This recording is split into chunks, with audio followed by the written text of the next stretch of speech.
Donc bonjour à tous. Du coup, je suis très content de partager avec vous là, les premiers visuels qu'on va avoir du projet. C'est pour moi très important qu'on puisse le partager et on a essayé de le faire aussi vite que possible.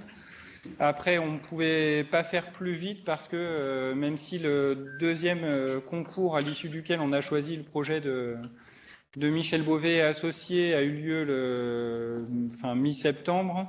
Ensuite, on a eu toutes les phases de discussion pour pouvoir mettre au point tout le marché de maîtrise d'œuvre. Et donc, c'est un marché qu'on a signé le 20 décembre dernier. Et donc, on ne pouvait pas faire plus vite pour être sûr que ce qu'on montre à l'ensemble du personnel, ce soit bien le projet qu'on signe et qu'on va concevoir tous ensemble. Donc moi, je suis très très content de d'avoir signé avec Michel Beauvais et Charlotte Pischke, alors qui sont deux très très grands architectes hospitaliers, qui sont des noms qui sont connus depuis de très nombreuses années pour des projets de très grande qualité. Et je suis très content parce que justement le projet lauréat qu'on a classé premier à l'issue du concours d'archi est un projet qui est très bon en termes de fonctionnalité, très bon en termes de performance aussi, de sobriété, de compacité des organisations, qui nous permettra d'avoir un nouveau CHU qui soit performant en termes de nombre de mètres carrés construits, et donc après en termes d'enveloppe aussi qu'on y met. Et là, en termes de réponse au programme et puis de respect de l'enveloppe, c'est un projet qui est très très bon, et aussi en termes de touche humaine et la manière dont on accompagne les patients et les personnels dans cet environnement de travail, ça me paraissait être un très très bon projet. Donc à cet égard-là, moi je suis très très content d'avoir un beau projet, que ce soit un très beau projet comme ça qui soit sorti du concours. Et puis, c'est aussi un aspect qui est très important. Charlotte Pischke et Michel Beauvais sont tous les deux connus aussi pour être des architectes qui sont à l'écoute des personnels et à l'écoute des équipes qui montent les projets. Et ça me paraît être aussi un point d'attente très important, parce que depuis le début, le nouveau CHU, c'est une aventure qui est collective. Et c'était pour moi super important que ça reste une aventure collective jusqu'au bout. Et donc là, on a l'assurance aussi d'avoir un maître d'œuvre qui écoute la façon dont on souhaite, nous, préparer ce nouveau CHU. Et donc, à ces deux égards-là, c'était très important et une très bonne nouvelle qu'on puisse signer avec Michel Beauvais et avec Charlotte Pischke. Je vais dire quelques mots de gouvernance pour vous dire à peu près là où on en est dans le projet, et puis la manière dont on pilote le projet. Donc, pour construire un nouveau CHU, il faut qu'on fasse toute la conception, c'est-à-dire qu'on dessine ce CHU-là et qu'on le dessine jusqu'au niveau de chacun des locales, et que pour chacun des locales, on soit capable de dire s'il y a des prises, s'il y a des paillasses, s'il y a des prises d'oxygène, qu'on puisse décrire le nombre de mètres carrés, qu'on puisse le dessiner sur le plan. Donc ça demande un niveau de définition qui est super important. Et puis, à l'échelle du nouveau CHU, vous imaginez la somme de travail que ça représente. Donc on a différentes étapes. Donc là, aujourd'hui, on a sélectionné notre architecte et on a travaillé sur une esquisse. Donc on a des premiers plans qui sont discutés.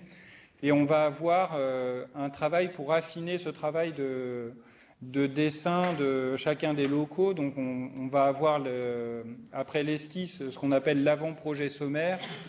Après, on va aller sur un avant-projet détaillé. L'avant-projet détaillé, normalement, c'est l'affaire des travaux, c'est-à-dire là, on est vraiment sur les définitions techniques de chacun des locaux. Et après, du coup, on aura une description suffisamment fine du nouveau CHU pour acheter les travaux qui correspondent à ce qu'on veut construire. Et donc là, on va demander à des boîtes de type Bouygues, Vinci, Eiffage, De Mathieu Hébert, etc., de construire le bâtiment qu'on a décrit local par local. Donc voilà le cheminement qu'on va parcourir là dans les années qui viennent. Et aujourd'hui, on en est à la phase. Donc on a l'esquisse qui est le projet lauréat du concours avec Michel Beauvais et associés, sur lequel on a apporté les modifications qui avaient été demandées, et on va aller vers cet avant-projet sommaire. On en est là. Et donc là, on a une gouvernance qui correspond à la phase où on en est, c'est-à-dire on a d'une part toute la phase construction, et d'autre part, on a toute la phase organisationnelle. La phase construction, c'est la phase qui est en cours et qu'on imagine très bien, qui va mener des travaux avec les architectes jusqu'au GRU, à tout le chantier qui va nous mener jusqu'à la livraison du nouveau CHU qui sera échelonné entre 2030-2031. Et puis après, on a la deuxième partie de la gouvernance, qui est la gouvernance organisationnelle. C'est très important qu'on puisse avoir cette gouvernance organisationnelle parce que les organisations du nouveau CHU, c'est dès maintenant qu'il faut qu'on puisse les préparer. Et là, dans le nouveau CHU, on va avoir des organisations qui vont être différentes de celles qu'on a aujourd'hui parce que c'est l'évolution qu'aujourd'hui on est contraint par les murs, qu'on ne peut pas tout faire, etc. Et qu'on a projeté de nouvelles organisations. Et donc ces nouvelles organisations, il va falloir qu'on les teste. Et donc on va rentrer dans des années où on va tester des organisations, on va les évaluer, les retester pour prendre en compte ce qu'on a fait, etc. Et donc on va avoir comme ça un certain nombre de préparation de ces organisations du nouveau CHU. Et ça, c'est important qu'on puisse les travailler dès maintenant. Donc on a ces deux branches, la gouvernance travaux, entre guillemets, et la gouvernance organisationnelle. La gouvernance travaux, elle est pilotée par Philippe Sanson et Patricia Franck. Et puis la gouvernance organisationnelle, elle est pilotée côté stratégie avec Corinne Roldo et son équipe. Et puis à nouveau Patricia Franck qui fait la bonne articulation entre les deux gouvernances. Donc voilà, on a vraiment deux organisations qui ont un rôle qui est très complémentaire et qui est nécessaire pour qu'on puisse et être au rendez-vous sur la partie travaux et être au rendez-vous sur la partie organisationnelle.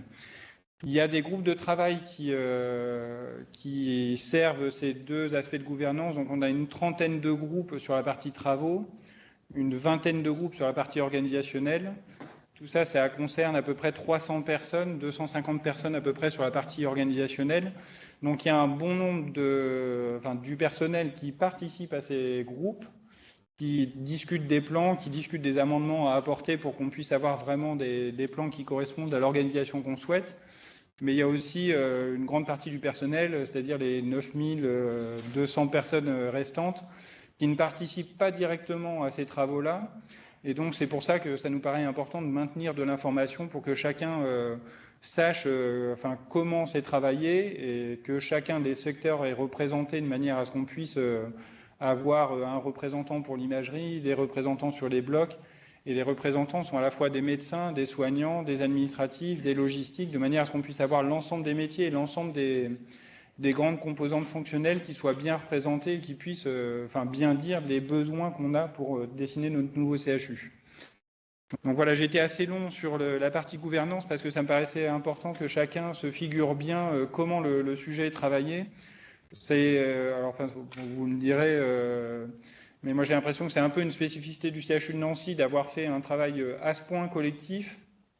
Et moi, ça me paraît important qu'on reste collectif comme ça le plus longtemps possible, parce que c'est un gage de réussite et c'est vraiment pour moi un facteur clé de réussite du nouveau CHU. Donc là, sur la partie travaux, on restera avec des groupes utilisateurs qui alimenteront les plans, etc., jusqu'à la fin de l'avant-projet sommaire. Et après, normalement, l'avant-projet détaillé, ça devient l'affaire des travaux. Donc normalement, c'est cette grande ligne-là qu'on va avoir. Mais par contre, les groupes utilisateurs vont continuer sur la partie organisationnelle jusqu'à la préparation des déménagements et puis après donc, le transfert dans les nouveaux bâtiments. Voilà la grande partie gouvernance. Et du coup, je tiens à remercier tous ceux qui ont participé jusqu'à présent à toutes les sous-commissions qui ont analysé les 4 dossiers lauréats et puis toutes les personnes qui continuent de s'investir dans les groupes utilisateurs parce que c'est du temps que vous réussissez à dégager sur le reste. Et puis après, dernier point, point de précaution.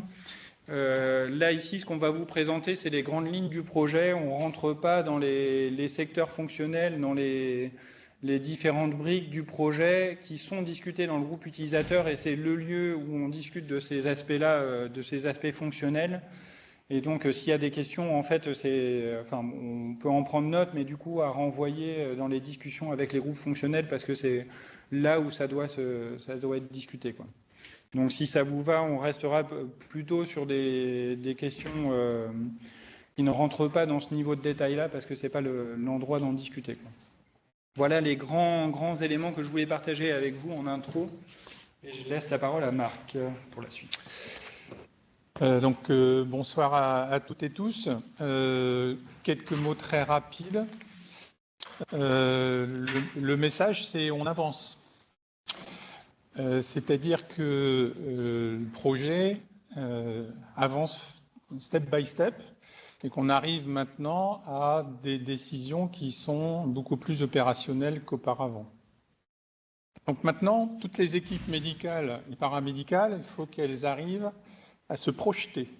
Donc tout le travail, il arrive à se projeter dans des organisations, dans des locaux qui seront différents de ce qu'on a actuellement.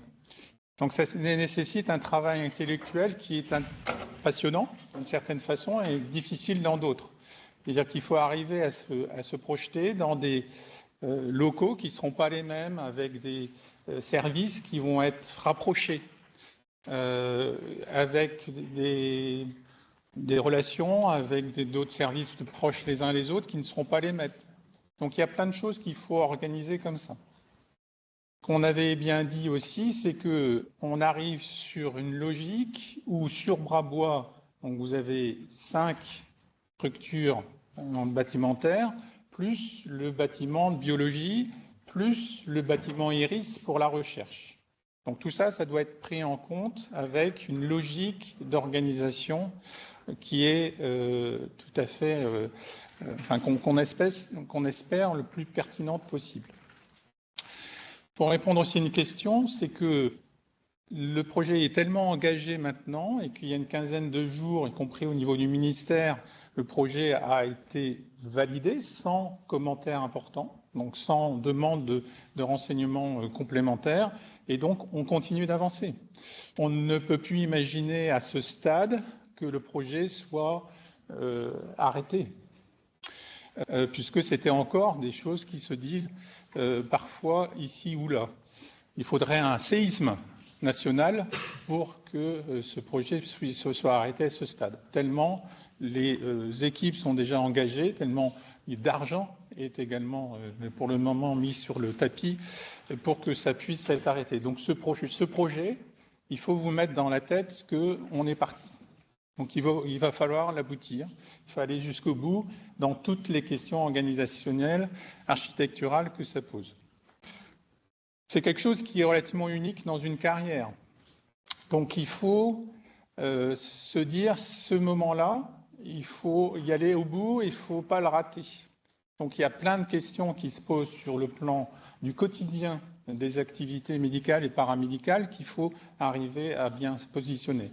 Donc c'est un gros boulot, c'est arriver à se mettre un peu de recul par rapport au quotidien, parce qu'on est à l'habitude dans nos petits locaux, etc. Et là, on est sur des structures qui peuvent être différentes de ce qu'on a l'habitude. Et il faut d'emblée imaginer les choses très positives qu'il y aura, et puis quelques difficultés qui peuvent survenir là et là, et c'est arriver à les trouver, à les deviner, à les sentir, par intuition et par après discussion pour dire qu'il y a telle ou telle problématique qui peut se poser.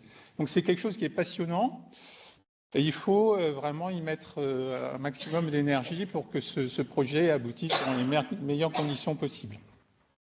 Donc voilà, c'était, je pense que le message il est là. Donc faut s'investir dans ces différentes discussions et il faut toujours se mettre. Enfin, c'est un message aussi qu'on peut passer, c'est que le directeur général donc, a évoqué les groupes de travail. Tout le monde, bien sûr, n'y participe pas. Et il faut savoir que les personnes qui sont dans les groupes de travail puissent donner un maximum d'informations auprès des équipes soignantes médicales pour que tout ça puisse être partagé.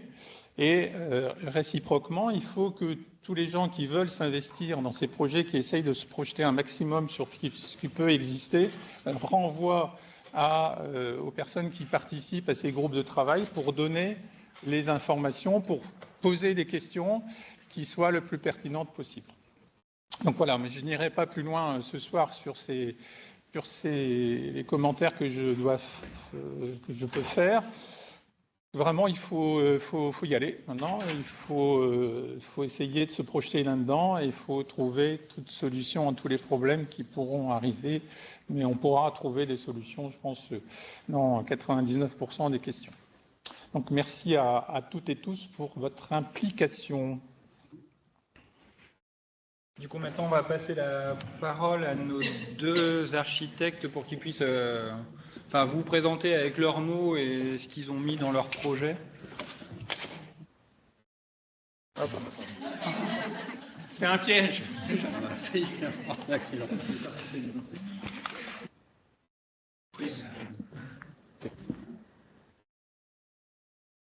Bien, bonsoir à toutes et à tous. Nous sommes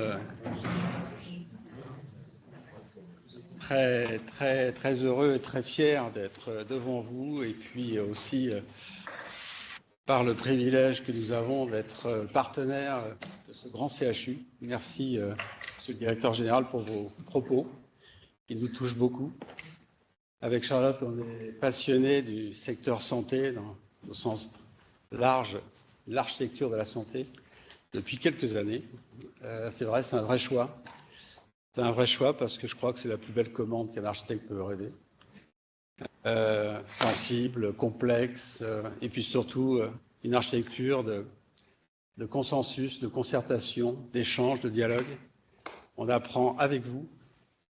C'est grâce à vous qu'on a pu accéder à ces grands programmes. Voilà, donc on est très fiers et très surtout conscients d'une grande responsabilité.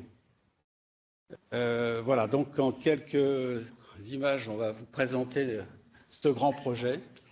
C'est un projet exceptionnel, c'est un projet au plan national, je crois que un des plus grands, mis à part Nantes, certes, mais en tout cas celui de Nancy est un projet tout à fait hors du commun. On est donc effectivement conscient que la tâche devant nous n'est pas simple, mais avec vous, elle va bien se dérouler, et ça a commencé d'ailleurs. On a pu apprécier avec des groupes de travail la passion, les échanges fructueux, les interrogations. On a plein de choses à régler, plein de problèmes effectivement à résoudre, mais on va y arriver parce que de toute façon, il y a une volonté partagée qui est évidente, et ça c'est très beau. Et puis surtout, ce projet porte tout le monde. Je crois que c'est un projet qui fédère. Voilà, donc merci à tous. Il y a une équipe projet autour du directeur général qui est aussi voilà, de haut niveau. Donc on est bien guidé, bien accompagné. Ce grand projet, voilà, c'est évidemment une échelle un peu hors du commun parce que c'est le nouvel hôpital de Nancy, hein, comme on l'appelle, nouveau CHU. Dans quelques années, ça sera la nouvelle image, avec un hôpital qui regroupe l'ensemble des activités sur ce site, le plateau de Brabois, avec 3 bâtiments majeurs qui regroupent l'ensemble des activités MCO. Voilà, donc c'est assez rare comme opération. C'est très rare, un hôpital neuf, un CHU neuf qui se refait complètement. Je regarde Patrick parce qu'il a une grande expérience. Et effectivement, c'est assez rare. Et voilà, donc d'être votre partenaire pour ça. Alors c'est vrai, on n'a pas le droit à l'erreur, et pour ça, il faut suivre ce projet pas à pas, à la fois avec une échelle, avec le recul, parce qu'il faut, dans ces grands projets, avoir toujours le sens du général, ne pas oublier les grands objectifs, les grands enjeux. Et là, les enjeux sont multiples. Les enjeux sont à la fois évidemment organisationnel au sens sanitaire du terme, c'est-à-dire que c'est un hôpital avec des grandes activités complexes qu'il faut bien organiser. Et puis surtout, c'est aussi un enjeu à l'échelle du plateau de Brabois. C'est un enjeu urbain, c'est un enjeu social, culturel. On a des dimensions dans un projet de cette envergure qui dépassent complètement l'organisation à proprement parler d'un hôpital. Et ça, c'est aussi des choses qu'il faut, au fil de l'élaboration, pouvoir développer avec beaucoup de concertation, avec évidemment l'ensemble de la communauté médicale, mais aussi tous ceux qui sont autour de nous. On a commencé du reste des échanges avec évidemment institutionnels, les politiques, pour imaginer, réfléchir sur l'accroche de cet ensemble à la ville. L'ouverture, comme on dit, à la ville. Un hôpital, c'est un morceau de ville. C'est là où son échelle est passionnante. 3 bâtiments neufs, mais qui se raccrochent à 2 bâtiments existants. Donc, en définitive, c'est 5 bâtiments qui vont constituer le nouveau CHU.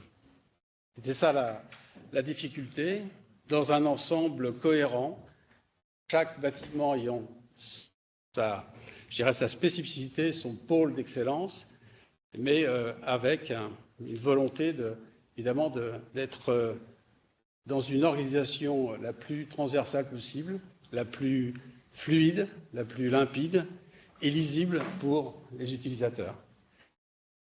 Donc, on vous a préparé quelques petits schémas. Déjà, c'est pour vous montrer un peu l'échelle par rapport au plateau de Bravois. Dans tout le site, voilà l'impact du foncier de Cernay-Rouge. Voilà, c'est le terrain réservé pour la construction, qui a nécessité évidemment des démolitions qui ont déjà été faites, et puis des opérations préalables qui continuent à se faire. Et ça, c'est le CHU qui, effectivement, s'active pour préparer le terrain, pour pouvoir construire le futur NHN, comme on dit. Voilà l'impact à terme, c'est-à-dire l'impact de ce projet qui prend pratiquement tout le foncier. Le foncier, il a été calculé, non pas au plus juste, il a été calculé en fonction des contraintes des environnements. Il y a des bâtiments existants en périphérie, il y a des infrastructures, il y a des bâtiments de logistique sur l'est, il y a le grand bâtiment pédiatrique au nord. Ces 2 bâtiments, ILM et BPC, auxquels il faut se raccrocher, et puis au sud, on est bloqué par l'autoroute. C'est un site qui est complexe pour accrocher un ensemble de cette envergure parce qu'il est enclavé. On a un très grand domaine, sauf que ce domaine il est accessible qu'au nord et à l'ouest. Voilà, ça c'est une des contraintes, ce qui ne simplifie pas la tâche pour pouvoir ségréger les flux, ségréger les circuits, etc. On y reviendra. Ces 2 petits schémas que l'on aime bien parce qu'on les avait mis dans notre réponse concours d'architecture. Nous avions des candidats de belle envergure, et on a eu cette perception à la lecture du programme. Alors le programme technique détaillé, comme son nom l'indique, il est très détaillé. C'est un programme qui essaye de décrire tous les besoins pour ce projet, mais dans tous les aspects. À la fois, évidemment, ça va des organisations générales jusqu'à aller dans le local et à savoir combien de prises il faut, de prises d'oxygène, de prises fluides, etc. Donc, ce sont plusieurs tomes que nous devons assimiler, mais sans oublier l'essentiel. Et l'essentiel, enfin en tout cas pour ce grand projet, ça nous a semblé être déjà se poser la question comment 3 bâtiments pouvaient coexister de façon la plus simple possible, la plus efficace possible, dans la mesure où le programme envisageait effectivement que chaque bâtiment ait son autonomie, son accessibilité dans de bonnes conditions par rapport à l'environnement. Cet environnement, comme je vous l'ai montré là, avec le petit cerné là, de ce foncier, il est très contraint, il est très présent, il est très proche. Et il y avait aussi une autre difficulté, c'est ce côté enclavé du site nous amenait à réfléchir, à savoir comment on pouvait centraliser les accès pour ne pas avoir une difficulté de lisibilité pour les utilisateurs au sens large, évidemment les patients, le public, mais aussi dans une réflexion de bien séparer les différents flux qu'un hôpital doit offrir. C'est-à-dire il y a les flux évidemment du public, des patients, les flux des urgences, les flux prioritaires au sens large, les flux logistiques. Ça fait beaucoup de trafic. Et il faut les organiser, effectivement les organiser, mais les ségréger pour que tout ça puisse évidemment fonctionner. Ce site relativement contraint, 3 bâtiments plus 2, a une particularité aussi, c'est qu'il est accessible qu'au nord, la porte Morvan. la porte Bourgogne, qui est la porte historique de la Grande Barre, évidemment emblématique et patrimoniale, si j'ose dire maintenant, du CHU. La porte Morvan, elle est quand même beaucoup plus importante, malgré tout, parce que c'est par là que tout le monde rentre. Et donc, on rentre au nord, et le seul accès possible pour cet ensemble des 3 nouveaux bâtiments, c'est complètement à l'est. Donc, on s'est posé la question, comment peut-on arriver à cette ambiguïté de pouvoir du nord aller de façon assez naturelle vers l'est? Pas évident. Parce que quand on rentre par Morvan, le premier bâtiment qu'on voit, c'est l'ILM, bien évidemment. C'est la porte naturelle, et on se dit, tiens, le nouveau CHU, c'est l'ILM qui va devenir le nouveau CHU. Non, pas tout à fait comme ça que les choses se posent, et qu'il fallait effectivement à la fois tenir compte de l'ILM, de tenir compte du BPC, cet ensemble, parce que c'était ces 2 bâtiments qui faisaient le complément du programme MCO, mais avec une nouvelle centralité sur ce site. C'est le petit schéma que vous avez sur la droite. L'ensemble des activités se glisse, si j'ose dire, vers l'est, vers le centre du plateau de Brabois, pour réorganiser l'ensemble de ces activités. La Grande Barre IGH, que tout le monde connaît, qui est emblématique, est amenée peut-être un jour à être déconstruite. En tout cas, c'est dans les perspectives, c'est dans les enjeux de ce grand site. C'est vrai que ça va tout changer. Donc, on aura effectivement un accès certainement dans un axe est-ouest, mais pour le moment, à court terme et à moyen terme, l'enjeu, c'est de rentrer par le nord.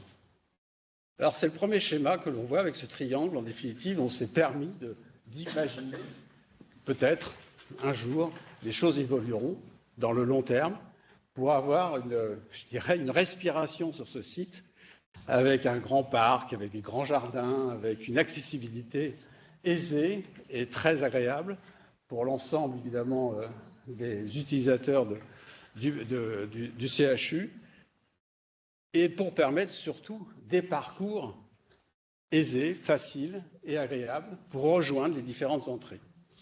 Voilà, très, très, très brièvement, ces flèches veulent dire qu'effectivement, il faut pouvoir greffer cet ensemble depuis cet accès nord. Cela étant, ça peut évoluer. C'est une idée d'architecte. Quand on a lu le programme, on s'est dit, mais il y a un problème, comment peut-on faire pour que ça se passe bien à terme? Voilà. Donc on vous le montre parce que ça fait partie des enjeux. Et c'est là, je parlais d'accroche urbaine, d'insertion urbaine, c'est une des difficultés. Et puis cette centralité qui est intéressante parce qu'effectivement, se glisser vers le cœur, c'est à la fois, ça donne effectivement une nouvelle dimension, mais il va falloir retrouver des transparences, il va falloir trouver des perspectives pour voir le nouvel hôpital et qu'il soit lisible depuis la ville. Ce petit schéma, c'est une autre idée, un des concepts forts de notre projet. C'est ce que je disais tout à l'heure, c'est comment peut-on imaginer une bonne accessibilité à ces 3 bâtiments qui ont chacun leur activité propre dans un regroupement d'activités liées à l'adulte pour le NPH, le médico-technique avec le nouveau plateau technique, le BMT, et puis le mère et enfant, comme on les appelle, le BFMOS, c'est-à-dire un bâtiment femme, mère, enfant. Tout ça devant évidemment avoir des liaisons, en tout cas pour certaines disciplines, comme vous le savez. Le programme, évidemment, exigeait de ces bonnes liaisons, d'avoir des liaisons directes, rapides, lisibles, les plus contiguës possibles, tout en ayant encore une fois cette autonomie, pour avoir 3 bâtiments qui ont chacun leur propre identité. Notre idée, c'est de dire, bon, la seule façon d'y arriver, c'est en définitive, c'est un lieu commun. C'est un espace commun qui va permettre d'organiser ces accès tout en préservant l'identité de chacun des bâtiments.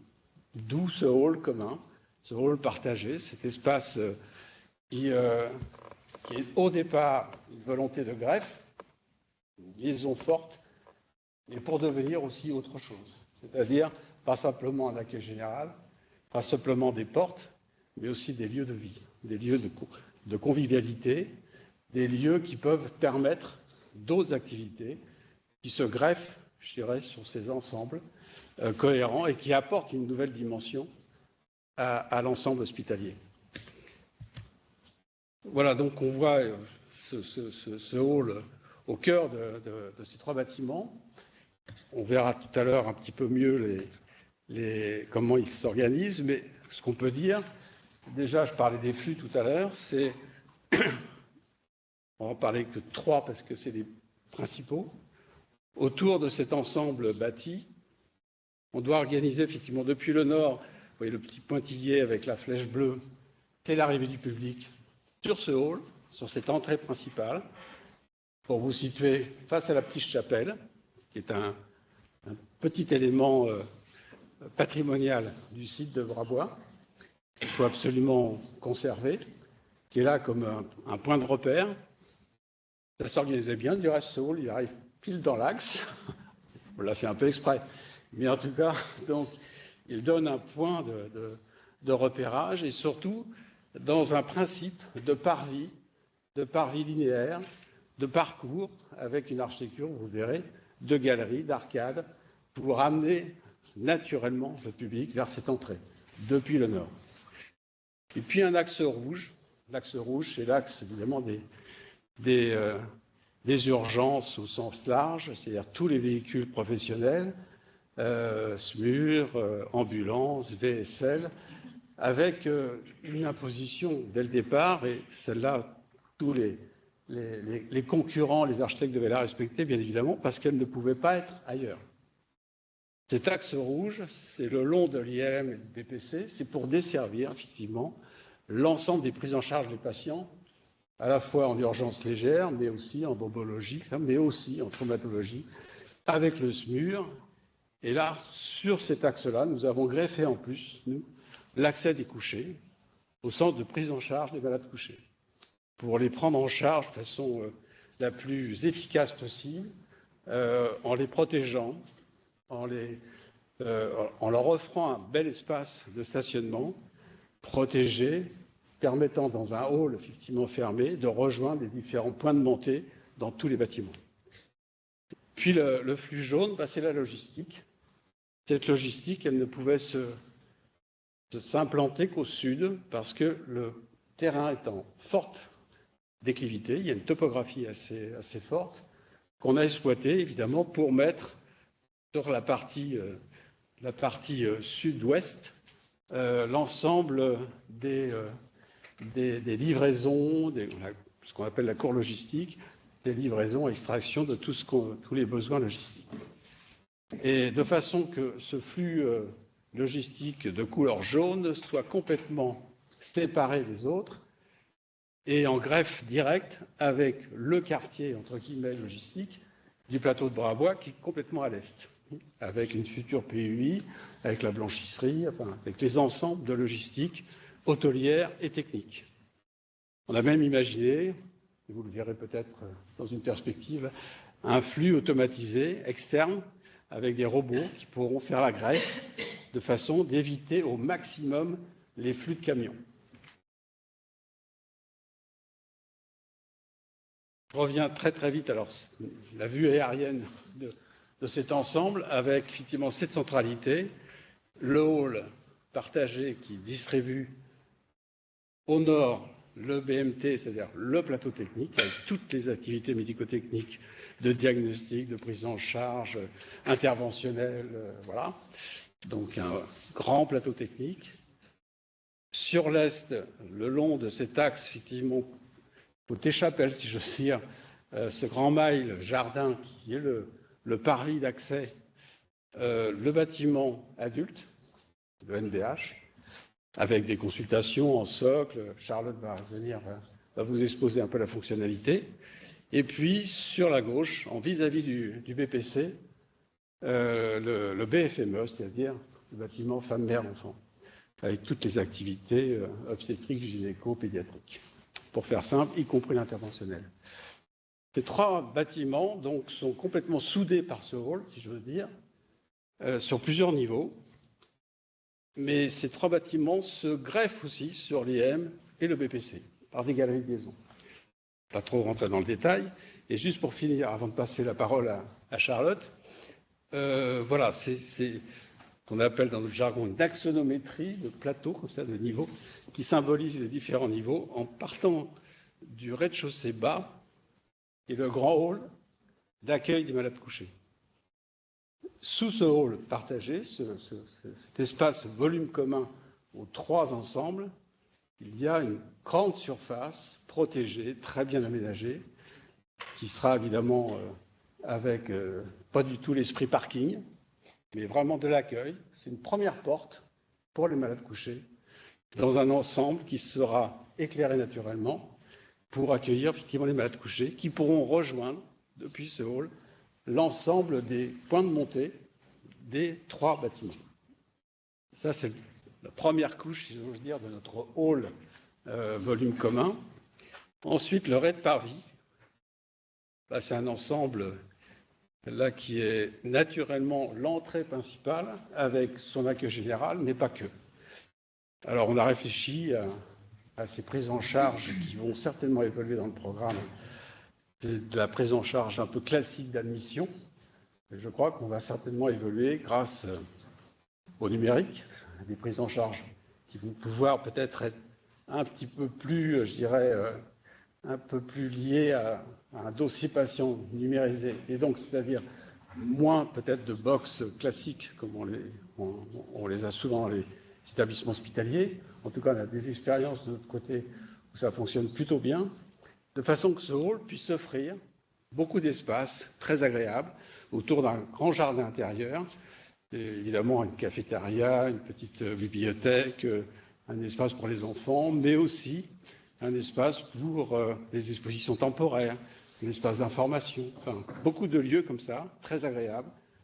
Et puis, depuis ce hall, on peut rejoindre l'ensemble des activités.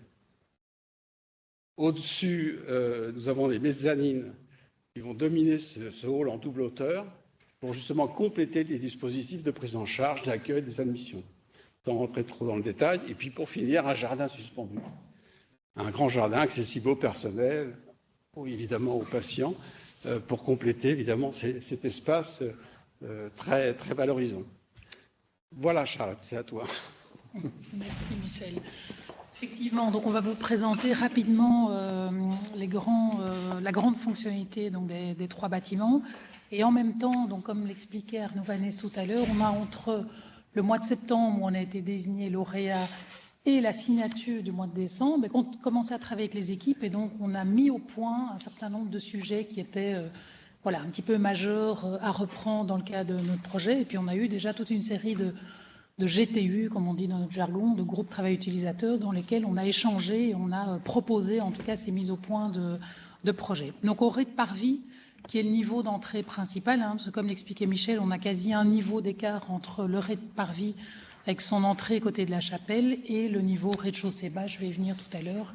Donc au rez-de-parvis, sur le bâtiment NBH, on va retrouver l'ensemble d'activités plutôt ambulatoires. Au niveau du BMT, on va retrouver les services, la dialyse adulte, connectée directement depuis le parvis. On a l'imagerie d'urgence et toutes les urgences adultes. Et au niveau du BFME, on va retrouver la dialyse pédiatrique, les consultations de pédiatrie, les urgences pédiatriques avec l'imagerie pédiatrique, donc le pendant du bâtiment adulte. Sur au niveau du rez-de-chaussée bas, donc on est un niveau d'en dessous.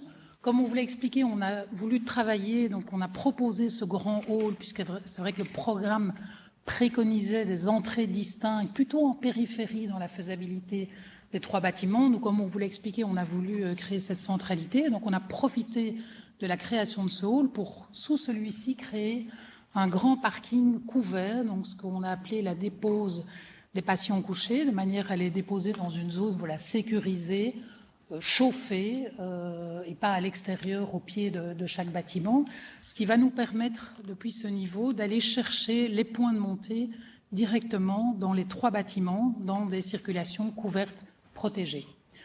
À ce niveau-là, on va retrouver aussi toute la cour logistique. Donc, on est à la pointe ouest ici du bâtiment. On a une cour logistique en fait qui fait partie du bâtiment du BFME. Et là aussi, par un réseau de galeries techniques périphériques, on vient rechercher les points de montée logistique de chaque bâtiment au niveau du BMT ici, du NBH et du BFME de ce côté-ci. Et puis, on a le troisième flux important de ce niveau-là, c'est tout le flux personnel, puisqu'on a créé sur la façade principale au rez-de-chaussée, au rez-de-parvis, donc un accès dédié pour le personnel, qui lui aussi va pouvoir emprunter une circulation protégée dédiée. On va passer devant les vestiaires, les salles de sport du personnel, et pouvoir accéder directement aussi, c'est les petits points de montée verts, dans chaque bâtiment, donc d'une manière complètement sécurisée et séparée des flux logistiques.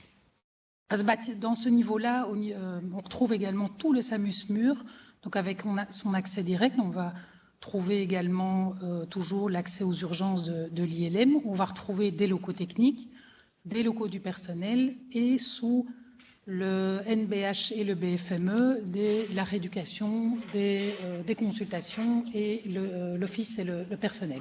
Ça, c'est un des points majeurs qui nous a été demandé de travailler. C'est un petit schéma, je vois qu'il y a eu un petit couac dans le PowerPoint parce que tout a été un petit peu mélangé, mais c'est pas grave. Ce qui nous a été demandé, c'était de récupérer, je vais juste vous montrer le plan avant, de récupérer à cet endroit-ci, en fait, ce qu'on appelait la césure, puisque l'objet, c'est bien de construire, comme l'a dit le directeur général, 3 bâtiments séparés.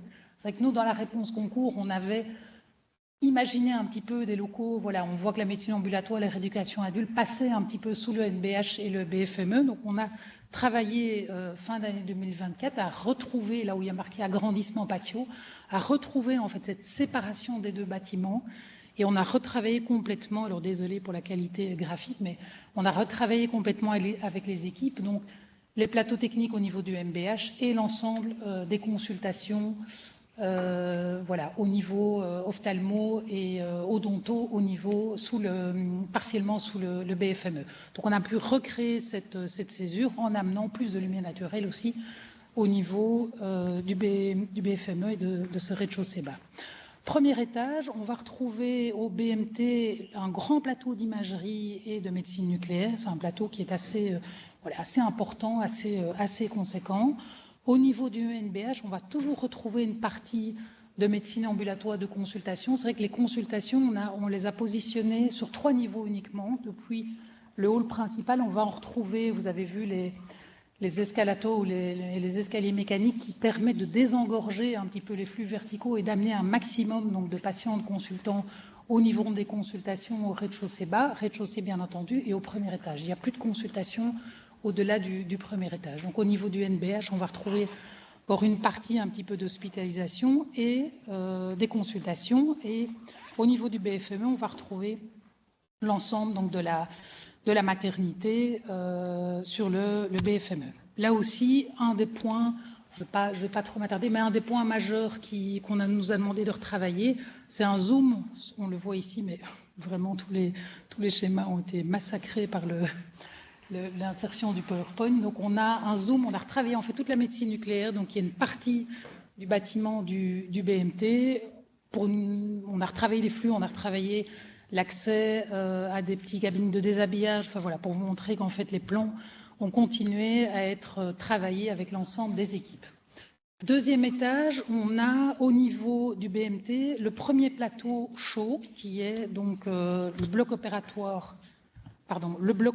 d'urgence et l'ensemble des soins critiques. On a 60 lits de soins critiques positionnés en L comme ceci. Au niveau du NBH, on a encore une partie de soins critiques et on commence des unités d'hospitalisation avec des bureaux médicaux. Une particularité au niveau du NBH, là aussi, c'est que le programme préconisait des plateaux de 150 lits, donc 5 unités de 30 lits, et on a pris le parti, nous, de travailler en plateau de 90 lits, donc plutôt 3 unités, donc organisées autour de ce point central logistique, de manière à... Donc on a un bâtiment qui monte un petit peu plus haut que ce qui était prévu dans la faisabilité, mais surtout, ce dispositif nous a permis de raccourcir les distances vers les postes de soins des 3 sous-unités, mais surtout de dégager, comme on l'expliquait tout à l'heure, des distances entre les bâtiments de manière à amener là aussi un petit peu plus de respiration sur le site, puisque vous avez vu que le terrain de jeu ou l'emprise du projet était quand même assez serré. Donc, ce dispositif de travailler à 90 lits par niveau nous a permis de trouver un petit peu de respiration et de justement nous permettre d'offrir ce grand jardin, ce hall et ce jardin suspendu. Au niveau du BFME, on va retrouver au deuxième étage la pédiatrie et tout le bloc obstétrical connecté aussi vers les soins critiques et le bloc opératoire d'urgence. Là aussi, désolé, je vais peut-être passer les mises au point, les fonctionnalités qui ont été reprises fin d'année dernière. Troisième étage, on a un étage technique au niveau du BMT qui est important. On va retrouver la stérilisation, la logistique de bloc, le biomédical entre les deux plateaux chauds donc du bloc opératoire. C'est un étage assez stratégique avec ces dispositions de liaison verticale d'un étage de bloc opératoire par rapport à l'autre. NBH, on commence au niveau plus 3 jusqu'au plus 7, donc 80 lits d'hospitalisation des bureaux médicaux. On a une standardisation, on a à peu près de l'ensemble des niveaux sur le NBH. Et au niveau du BFME, on va retrouver la pédiatrie, un plateau de bureaux médicaux et biberonnerie, lactarium et l'école. Deuxième étage complet de blocs, donc 20 blocs opératoires, 25 blocs opératoires à cet endroit-là. Toute la chirurgie ambulatoire, Lucas, connectée elle directement depuis le hall avec les dispositifs d'accueil J0 qui sont des choses qui évoluent beaucoup pour le moment. Toujours 80 lits d'hospitalisation au niveau du NBH et pédiatrie, un étage complet de pédiatrie, donc au niveau du BFME.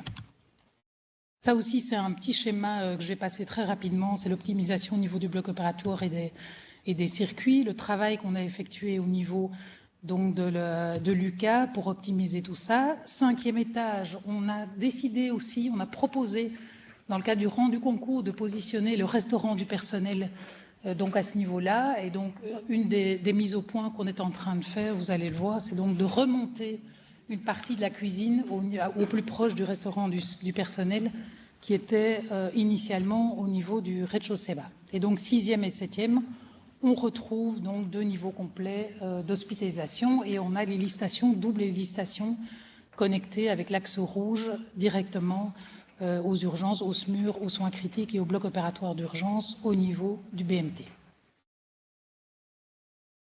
Je reprends la main ou on continue? On va le faire en duo. Voilà. Voilà. Peut-être sur l'archi, en fait, le programme préconisait ces 3 bâtiments, certes, mais c'est une écriture architecturale, hein, donc il ne fallait pas proposer 3 écritures architecturales différentes. Cela étant, nous, on a évidemment travaillé les typologies de bâtiments en fonction, vous le verrez par exemple au niveau du NBH, c'est un bâtiment d'hébergement, donc on a travaillé avec des allèges vitrées beaucoup plus basses de manière à ce que le patient, quand il est dans son lit, puisse voir plus facilement vers l'extérieur. Au niveau du BMT, on a un bâtiment beaucoup plus technique, on se trouve parfois dans des blocs opératoires dans lesquels on doit trouver des équipements, des prises périphériques, donc on a des allèges beaucoup plus hautes. Et au niveau du BFME, on a plutôt une typologie de type NBH, mais par contre on a amené un petit peu de couleur, on a travaillé avec des bandeaux de couleur dans le vitrage de manière à apporter un petit peu cette connotation un petit peu plus ludique pour le bâtiment Paul Mère Enfant. Oui, simplement pour accentuer un peu le propos de vouloir à la fois dans une volonté d'un ensemble très unifié, très cohérent, c'est d'avoir effectivement des façades qui correspondent aux activités, c'est-à-dire une façade protège et qui éclaire des activités très différentes. Donc c'est ce que disait Charlotte, c'est que comme ça, à première vue, quand vous voyez les élévations, on a l'impression que ce sont les mêmes bâtiments, mais pas du tout. En réalité, il y a beaucoup de choses qui changent dans les hauteurs d'allège, les proportions, rapport plein-vide, dans les couleurs, dans les graphismes, dans les modes et nature. Chaque bâtiment aura son écriture. C'est-à-dire qu'on pourra avoir effectivement l'écriture architecturale du NBH par rapport aux mères et enfants, etc. Ça, c'est une volonté. Alors, c'est vrai qu'on s'est inspiré aussi la couleur pour le BFME. C'est des vitrages colorés, évidemment. On est à Nancy. Alors, ce serait quand même dommage de ne pas s'inspirer de l'école de Nancy et d'avoir effectivement quelques clins d'œil, si j'ose dire, et quelques belles références comme ça. Mais pas que. C'est-à-dire, c'est aussi parce que ça apporte une certaine gaieté, ça apporte une certaine, je dirais, un côté par rapport à l'environnement de ce plateau de Bravois des éléments qui viennent un petit peu faire que l'hôpital de Nancy ne sera pas comme les autres. L'architecture hospitalière, elle est complexe. Elle est complexe pas simplement par la fonctionnalité. Elle est complexe parce que tout part de l'intérieur. Un architecte, vous savez, il a toujours tendance à faire tout de suite des premiers croquis comme ça, de volume, parce qu'il aime bien le volume. Quand il a envie de faire des études d'architecture, c'est pour faire des volumes, des boîtes, des forts en Lego. Mais en réalité, quand on fait de l'architecture hospitalière, ça part vraiment de choses vraiment très, très complexes. Et c'est avant tout des squelettes, de l'organisation, de l'appréciation des besoins. Et puis, cette architecture, effectivement, de façade, elle naît de tout ça. Mais il faut la reprendre, parce qu'effectivement, si on fait une résultante de la fonctionnalité, on a des trucs qui sont, comme on l'a appelé à une certaine époque, l'architecture fonctionnaliste, et c'est un peu sinistre, un peu dur. Voilà, c'est un peu compliqué. Donc voilà, donc là, je crois qu'on est vraiment dans une belle évolution de l'architecture. Avec tous les confrères, on n'est pas très très nombreux à faire ces grands bâtiments, mais on essaie de trouver les moyens, effectivement, de donner une nouvelle image à l'architecture hospitalière. Et c'est vrai que Nancy vraiment est pour nous un beau moyen, je dirais un beau champ d'expérience, mais avec aussi je dirais des expériences vécues et testées et qu'on va pouvoir faire évoluer dans l'innovation. Et l'innovation, c'est le développement durable.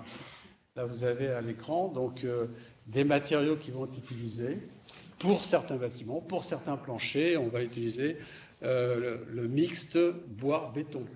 Donc, on ne va pas trop s'étendre, c'est un peu technique, mais en tout cas, ça permettra d'être dans ce mouvement incontournable, indispensable, qui est effectivement la prise en compte la dimension environnementale, du bas carbone, entre autres, et d'avoir des matériaux adaptés, même dans un hôpital. Alors ça, c'est très nouveau.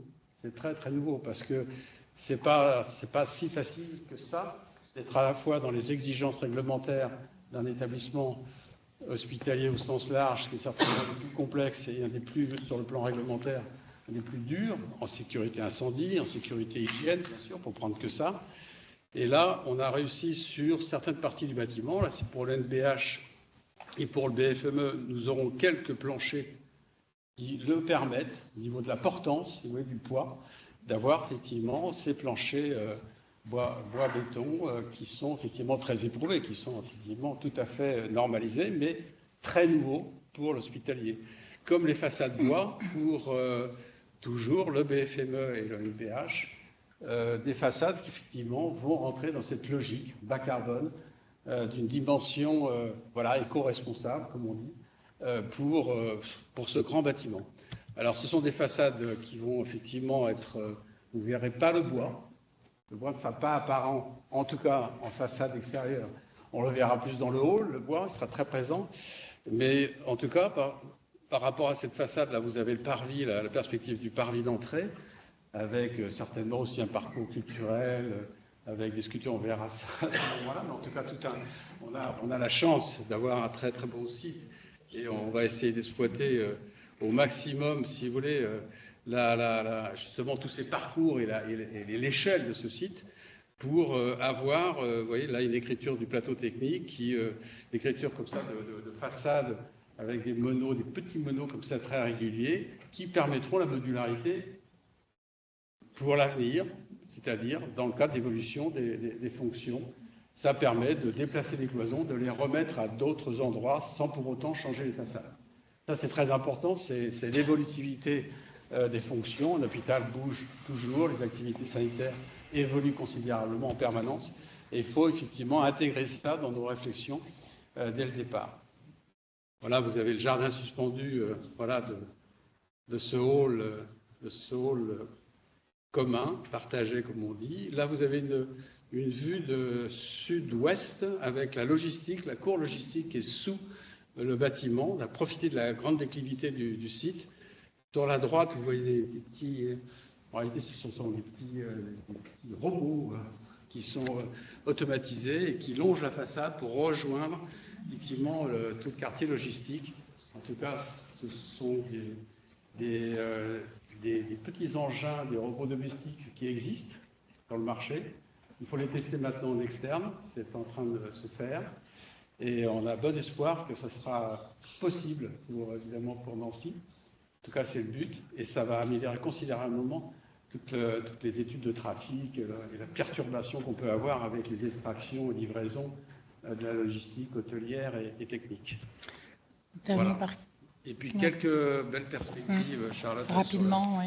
Ouais. Donc le fameux hall sur deux niveaux, hein, puisque le jardin suspendu est au deuxième étage. Donc avec, on le voit sur la gauche, voilà, ces escalators qui amènent justement pour désengorger les circulations verticales qui amènent aux consultations au niveau de la gynéco. Ici, sur la droite, on voit l'accès à l'imagerie au premier étage. Là aussi, alors ce hall, comme disait Michel, c'est un projet en devenir, hein, cafétéria, projet culturel. Il y a plein de choses. C'est parfois ce qu'on appelle le quatrième bâtiment, mais qui fait bien la liaison entre les trois autres. Dans le cadre du concours, il nous était demandé aussi, voilà, de faire quelques perspectives intérieures. Donc ça, voilà, tout ça va être travaillé évidemment avec les équipes, mais un poste de soins d'une unité d'hébergement. Là, on est dans un hall module du bloc opératoire. Donc, au niveau du bloc opératoire, on a un programme assez précis sur l'organisation fonctionnelle en hall module, donc en hall partagé pour un ensemble de 4, 5 ou 6 blocs opératoires. L'accueil des urgences adultes, un box de consultation. Là, on voit bien, on parlait de la hauteur d'allège, on voit bien qu'on est dans le bâtiment NBH avec une allège beaucoup plus basse. Essayer d'amener voilà, un maximum de lumière. Et puis, une typologie, on a travaillé avec une plasticienne. Ça, c'est aussi des choses qu'on va travailler plutôt dans la deuxième partie de cette année. Là, comme le disait Arnaud Vanès, on est vraiment dans l'avant-projet sommaire. Donc, on va figer l'ensemble de positionnement des locaux, des circulations. Dans un second temps, on rentrera un petit peu plus dans le détail pour commencer à parler aménagement, choix de couleurs et choix d'aménagement. Voilà. Peut-être oublié de dire qu'on avait 2 plateformes de listation, parce qu'on est très bien sur la... Tu l'as dit? Oui, c'est pas grave. Donc, c'est un complément. Du coup, si ça vous va, on vous présente brièvement là, les grandes étapes projet. Et puis après, on projettera peut-être le film pour que vous puissiez voir l'ensemble des bâtiments qu'on présentait Charlotte et Michel, et puis essayer de mieux vous figurer les différentes façades qu'on a vues. C'est pas toujours évident de se repérer sur un bout et quel bâtiment. Alors, comme on le disait, effectivement, on avance bien depuis 2019, même s'il nous reste encore beaucoup d'étapes à franchir avant d'atteindre les années 2030. Vous connaissez forcément le site de Brabois. En bas, l'autoroute, à gauche, l'avenue de Bourgogne, en haut, la rue du Morvan. BA, HE, c'est bien sûr les hôpitaux des années 70, Brabois adultes et Brabois enfants. Ça, c'est le site tel que nous le connaissons aujourd'hui. Nous avons 3 étapes. La première étape est engagée depuis 2021. Elle est composée d'une dizaine d'opérations, dont un grand nombre sont déjà en cours d'étude, pour ne pas dire toutes, et un autre nombre non négligeable est déjà en cours de travaux pour ceux qui connaissent et qui se rendent sur le site régulièrement. Ces 10 opérations sont de toute nature, rénovation, voirie, réseau, construction neuve. Si je les cite très rapidement, en premier, on a des projets de stationnement qui ont 2 vocations, à maintenir nos capacités de stationnement tout au long des constructions par rapport à celles qu'on avait en 2021. Et 2, prendre en compte les besoins de capacité de stationnement dont on aura besoin après 2030 quand on sera tous regroupés sur le plateau de Brabois. Donc elles sont constituées d'opérations de construction, de parking provisoires et d'autres qui sont prévues à être pérennes et conservées à terme après la mise en service du nouvel hôpital. On a des opérations de basse vie, mais ça vous avez dû les voir parce qu'elles sont déjà finalisées, des opérations de voirie pour accueillir les camions et tous les acteurs de chantier qui vont se succéder jusqu'en 2030. On a des travaux de réseau, ils sont en cours, ils doivent commencer à gêner tous les acteurs qui sont sur Brabois et ils seront achevés en 2026. On a un bâtiment énergie eau qui est en cours de construction pour redimensionner nos capacités de besoin d'électricité, en chaleur, en froid, en fluides médicaux et autres, qui est aussi bien avancé en construction, et un bâtiment de chaufferie, puisqu'il fallait relocaliser la chaufferie gaz alors que la chaufferie biomasse est conservée, qui est aussi un chantier qui a démarré. On a les magasins, qui sont encore en cours d'étude, mais qui doivent être réalisés en fin 2026, et qui visent non seulement à garder le magasin, mais à l'agrandir pour différentes fonctions logistiques, notamment la plateforme de tri des déchets, les garages, les jardins, etc. On a un projet sur l'Institut médico-légal, avec la photopathologie et avec l'unité médico-judiciaire, qui est en cours d'étude, et qui viendra donc rénover et étendre l'Institut médico-légal actuel. On a un projet de pharmacie, de nouvelle pharmacie, qui regroupera aussi SACAMS, pour lequel le jury a lieu ce mois de janvier et a choisi le projet lauréat. Ils vont donc démarrer les mises au point pour, bien sûr, après démarrer les études de conception. On a enfin le projet de l'atelier, des services techniques qu'il faut relocaliser puisqu'ils sont sur l'emprise de la construction et qui est aussi en démarrage de chantier. Et donc, une fois qu'on aura achevé tous ces chantiers-là, bien sûr, on aura un dernier chantier qui seront les déconstructions des bâtiments qui sont l'emprise de la construction et qui permettront de voir le projet que vient de vous expliquer Michel Beauvais et Charlotte Pitch. Horizon 2026. Pour démarrer donc les constructions des 3 plots qu'on vient de vous présenter, le BMT ou plateau technique, le BFME ou femme mère enfant et le NBH, le nouveau bâtiment d'hospitalisation qui doit donc regrouper toutes les activités des pôles digestifs, locomoteurs et neuro tête et cou. Quand on aura donc achevé cette construction à l'horizon 2030, nous pourrons aménager en 2031 et donc nous aurons à terme un ensemble de 5 plots constitués de 2 plots existants et de 3 plots neufs et un certain nombre de satellites qu'il faudra bien sûr liaisonner, en tout cas mettre des moyens de communication entre eux pour que ce soit un fonctionnement efficient entre ces satellites et ces 5 plots dans une vision globale d'un nouveau CHRE. Il y aura le devenir de bras-bois adultes et de bras-bois enfants qui pourra alors, par jeu de chaise musicale, évoluer soit dans des reconstructions, rénovations, soit sur des déconstructions. Et nous aurons les aménagements sur Louis Mathieu et Philippe Canton, liés par jeu de chaise musicale. On aura quelques travaux d'aménagement. Voilà, pour avoir à terme sur l'ILM, cardio, pneumo, hémato, sur le Philippe Canton, les activités de médecine qu'on y connaît, sur le BNT, le plateau technique, sur le BFME, la gynéco et la pédiatrie, et sur les MDH, les 3 pôles que je vous ai cités tout à l'heure, digestif, neuro tête et cou et locomoteur. Ne pas oublier qu'en complément, on conservera un hôpital de proximité où un groupe de travail est en train de définir le projet médical de ce que l'on souhaite faire comme prise en charge demain en centre-ville pour la population.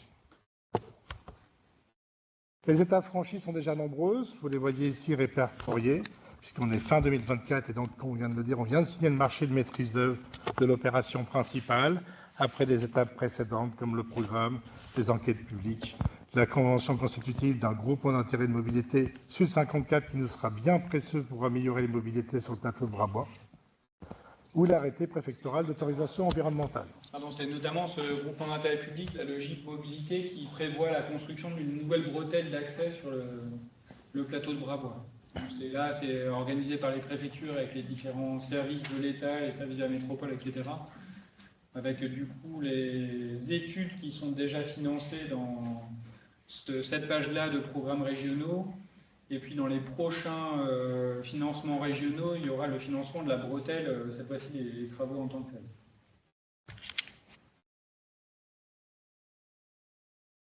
Les prochaines étapes pour se projeter là, sur les années qui viennent. D'abord sur l'année en cours, 2025. Donc là, nous allons démarrer les opérations et les études avec les GTU, les GTT ou groupements de travaux, des études de conception d'avant-projet sommaire. C'est avec cet avant-projet sommaire que l'on aura finalisé, que l'on déposera le permis de construire et les instructions qui en découlent, qui prendront sans doute une dizaine de mois, vu l'ampleur du projet, si tout se passe bien. Si on fait ça, ça veut dire qu'au deuxième semestre, on pourra attaquer l'avant-projet détaillé. C'est sur cette base-là que l'on essaiera de finaliser les coûts définitifs du projet. C'est les principes sur la loi MOP. Et on devrait arriver ainsi en début 2026, où on aura la troisième étape de la conception, qui est le projet détaillé, projet détaillé, on ira jusqu'à positionner les différents équipements, les prises, les fenêtres, les portes, et qui permettront derrière aux entreprises de chiffrer. Pour chiffrer, il faut qu'elles aient des éléments très précis en quantité, en position. Ça nous amènera au dernier semestre 2026, où on est dans une conjoncture favorable, donc il faudra essayer de tenir ces délais-là pour mettre en consultation auprès d'entreprises générales et d'entreprises spécialisées la construction de cet ensemble de 146 000 m², ce qui est un projet de taille très importante, même à l'échelle des majors comme Bouygues, Vinci, et donc qui nécessitera qu'on la négocie au mieux pour avoir la meilleure qualité et les meilleurs prix, les meilleurs délais. Nous serons après sur donc 4 années de construction, si tout se passe bien et sans chômer. Et ensuite, nous attaquerons les mises en service et les transferts qui seront eux-mêmes un chantier dans le chantier, puisqu'on ne déménagera pas cet hôpital en claquant des doigts en quelques jours. Voilà, on se situe dans l'espace-temps, on voit les étapes franchies, on voit les étapes qui s'annoncent devant nous, notamment en 25-26. Si on se projette plus loin, les constructions qu'on fera les unes après les autres, on démarrera par le bâtiment BFME, on poursuivra par le bâtiment le plus important qui est le BNT, et on finira par le NBH. On mettra sans doute un décalage sur les démarrages de chantier, mais on mettra sans doute en service le plateau technique et l'hospitalisation en même temps pour 2 ans de cohérence, notamment par rapport au transport sanitaire.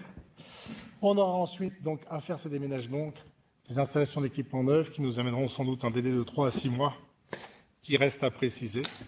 Et les espaces libérés par jeu de chaises musicales nous permettront de faire d'autres choses, l'hôpital en centre-ville, le désamiantage des bâtiments de Brabois qui seront vides et leur rénovation ou leur déconstruction suivant ce qu'on aura décidé d'en faire et d'y faire. Voilà, ça nous amènera sur 2032, 2033. Tout dépendra des précisions qu'on apportera prochainement sur ces étapes-là. On appelle aussi l'étape 3 ou phase 3. Arnaud Vanès vous l'a expliqué tout à l'heure, on fait évoluer la gouvernance au fur et à mesure des différentes étapes qu'on franchit. On arrive maintenant dans des études de conception, on va être de plus en plus fin. Il va falloir donc que l'on puisse faire des arbitrages de plus en plus détaillés sur des petites demandes. On a donc décidé de faire évoluer notre gouvernance avec 2 jambes, comme on dit, avec une jambe sur l'acte de construire, une jambe sur les organisations fonctionnelles qu'on va mettre en place demain. Elles vont bien sûr avoir beaucoup de déclinaisons, puisque ces organisations peuvent aussi bien toucher les organisations fonctionnelles que des impacts de RH, des équipements, etc. Et donc, elles nous amèneront à terme sur la mise en service et les transferts, qui sera la tâche ultime de ces organisations à penser et à mettre en service. Suivant la nature de ces demandes, elles seront soit arbitrées au niveau du CP, de la chefferie de projet, principalement quand elles n'ont pas d'impact sur le coût global du projet. Coût global, c'est le coût d'investissement, mais c'est surtout le coût de fonctionnement. Et puis, bien sûr, elles iront au comité stratégique, qui est présidé par notre président de CME et par notre directeur général, quand ça aura des impacts sur des enjeux d'investissement ou d'exploitation future. Autre sujet, puisque nous le démarrons là avec cette nouvelle étape, c'est les réflexions sur les équipements, les mobiliers et autres. Nous avons plusieurs étapes qui vont s'engager, qui vont se faire successivement au fur et à mesure des années. Nous n'allons pas décider dans 15 jours des choix d'équipements d'IRM ou de chaises et de leur couleur. C'est bien sûr beaucoup trop tôt. Que nous avons engagé là sur cette année 2025, c'est 2 actions qui se font en parallèle et qui sont distinctes. Un, c'est la mise à jour de nos tableaux d'équipements immobiliers, de ce que nous projetons de faire et d'installer demain dans nos locaux. Ce n'est pas forcément ce qu'on achètera ou ce que l'on va déménager. Lister nos besoins. Ces éléments-là, l'architecte en a besoin pour le milieu d'année, puisque lui, dans la deuxième partie de l'année, il va falloir qu'il les implante dans les locaux pour s'assurer que l'armoire n'est pas à la place du radiateur ou que la prise de courant n'est pas sur la porte pour ouvrir. Donc, première étape, c'est définir nos besoins d'équipement et de mobilier. Deuxième étape, c'est de les implanter. Parallèlement à ça, et sous l'aide de Stéphane Beldico, on est en train de faire les inventaires de nos équipements immobiliers. Un certain nombre, on les a déjà dans des tableaux tenus par différents départements ou directions. Pour d'autres, notamment le mobilier, ils ont besoin d'être ajustés, comptés, vérifiés dans leur état, dans leur nature, dans leur encombrement, pour ensuite en avoir un état des lieux. Et à ce moment-là, on pourra décider des équipements que l'on doit acheter, que l'on doit déménager, ou dont on va falloir se séparer, puisque vous savez qu'à terme, on ne gardera pas un certain nombre d'entités et d'hôpitaux qui sont en centre-ville. Nous verrons à ce moment-là, quand on aura fait ces arbitrages sur ce qu'on achète, ce qu'on déménage ou ce qu'on cède, les plans d'achat les choix d'équipement et nous les adapterons aussi à un calendrier qui est pertinent. Donc on n'achètera sans doute pas des IRM en 2027 pour les installer en 2031.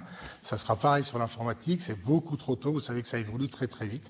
Donc il y aura un programme qui définira ce qu'on veut acheter, quand on veut l'acheter, et puis on les fera livrer au bon moment pour éviter de les stocker aussi 3 ans sur notre site, on aurait bien du mal à le faire. Voilà pour ces précisions. C'est important parce que du coup, vous êtes probablement un certain nombre de cadres sup et de cadres à avoir été sollicités pour ça. Pour les 2 étapes, là, le 1 et le 1B. Donc le 1, vous avez compris que c'est les équipements à prévoir pour que Michel Beauvais et Charlotte Piche puissent commencer à aller travailler sur les plans et s'assurer que du coup on n'ait pas de gros bugs. Et puis après, l'étape 1B, c'est l'inventaire actuel, de manière à ce qu'on puisse travailler le chemin là où on en est aujourd'hui et là où il faut qu'on aille demain, et du coup quelle est la partie d'équipement à acheter, la partie qu'on pourra déménager, la partie qu'on va revendre tout de suite parce qu'on ne pourra pas, pour une raison ou pour une autre, l'avoir. Et donc ça, pour ça, normalement, vous avez déjà été sollicité, sachant que c'est deux inventaires différents, la partie équipement à prévoir et la partie équipement existant. On a fait une réunion avec les pilotes pour l'étape 2 la semaine dernière.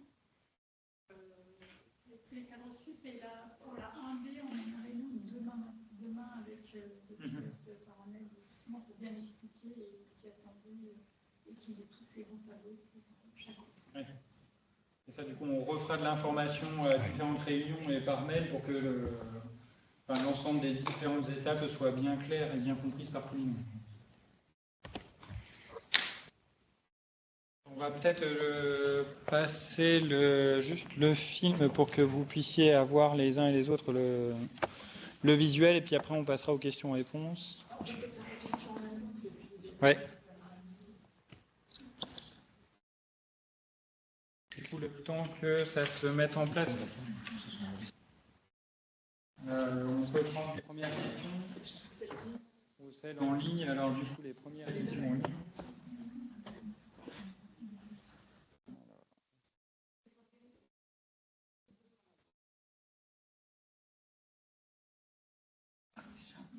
Alors, dans les groupes de travail, il y a que des utilisateurs, au sens où il y a des médecins, des soignants, des cadres qui travaillent sur chacun des groupes, des ensembles fonctionnels. Et puis après, on a une comitologie là, qui est ad hoc, où là, on a les discussions institutionnelles. Alors, c'est une partie qu'il faut qu'on formalise, qu'on n'a pas encore organisée, parce qu'il y a effectivement les organisations syndicales, et puis il y a les chefs de pôle, les CAPU, de manière à ce que tout le monde ait l'information et à ce qu'on puisse avoir les incréments au fur et à mesure. Michel, je vous laisse peut-être commencer le film au fur et à mesure. Là, on est sur l'axe des urgences sur 2 niveaux.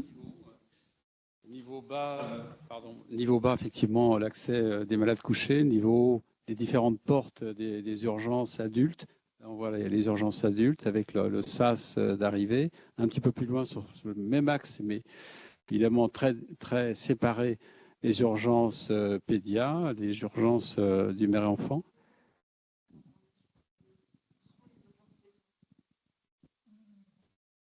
Les urgences piétons, écoutez, elles sont à côté. Enfin, en tout cas, il y a les portes. Il faudra peut-être repasser. Écoutez, je continue très rapidement, puis on va y revenir si vous voulez bien. Là, c'est le mail d'accès à l'entrée principale, avec toute la colonnade, les portiques qui permettront, depuis la station de bus, qu'on imagine pas très très loin, d'arriver jusqu'au hall central à l'abri, sur ce parvis. Ça sera un accès contrôlé pour les véhicules des accompagnants. Il n'y aura pas de trafic. Cette rue devant la chapelle ne sera pas un trafic libre. Voilà, là, on pénètre dans le hall avec ce jardin intérieur, les différents escalateurs qui montent vers les différents points d'admission. Là, on est vers le bâtiment femme, mère, enfant, la cafétéria. Alors, beaucoup de bois dans ce hall, de la céramique de couleur, toujours d'inspiration l'école de Nancy. Voilà, des couleurs chaudes, des espaces de rencontres, des espaces de jeu pour les enfants. On aura évidemment aussi beaucoup de place pour pouvoir organiser des expositions temporaires. On a prévu un lieu culturel aussi sur l'histoire de l'hôpital, sur son patrimoine et sur le patrimoine de Nancy. Des petites boîtes comme ça dans ce hall pour différentes activités, comme une petite librairie. Voilà, donc c'est un lieu, voilà, donc information, repérage, communication. Voilà. Là, on est voilà, dans les étages, nous sommes dans le NBH avec une loggia qui donne sur le jardin justement central de ce grand hall.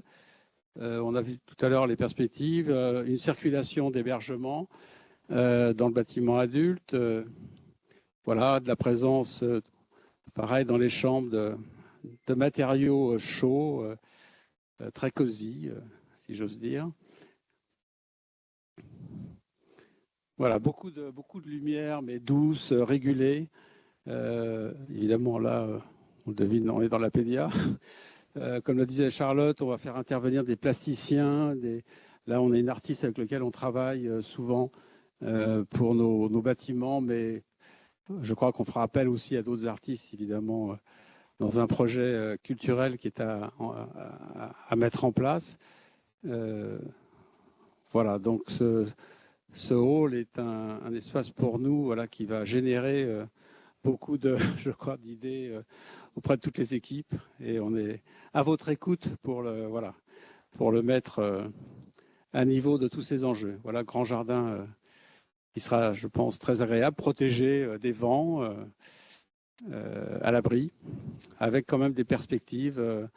Voilà, là, c'est un bâtiment entre le bâtiment adulte et mère et enfant, avec une perspective. Le restaurant du personnel, avec une très, très belle vue, une vue panoramique sur le grand paysage.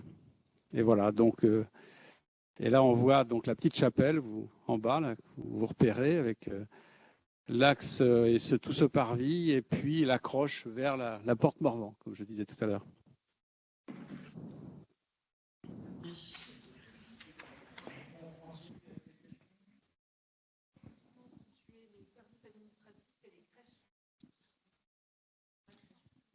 Alors, les services administratifs, il était prévu dans le projet initial avant la crise en Ukraine, avant toute l'inflation qui s'en est suivie.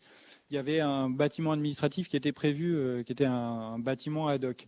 Quand on a fait l'opération vérité, entre guillemets, sur les coûts après la crise en Ukraine, après toute l'inflation post-Covid, on est passé d'un chiffrage initial qui était à peu près 640 millions d'euros quand on prenait le projet périmètre validé par le ministre, plus les opérations préalables. On est passé à plus de 1,60 milliard à peu près. Donc on a dû opérer un certain nombre de renonces pour conserver le cœur du projet qui est les 3 plots qui sont présentés pour que ça nous permette d'avoir le nouveau CHU qui soit fonctionnel. Et dans les renoncements, il y a effectivement le bâtiment administratif qui était prévu. Alors après, il n'est pas possible que l'administration soit éloignée de l'hôpital et qu'il y ait l'administration au centre-ville et tout le reste de l'activité sur le plateau de Brabois. Donc ce qui est prévu aujourd'hui, mais qui reste à instruire, c'est que l'administration aille essentiellement dans le bâtiment, dans l'hôpital d'enfants actuel. Donc ça reste à travailler. Après, l'important pour nous, c'est de lancer ces 3 opérations-là.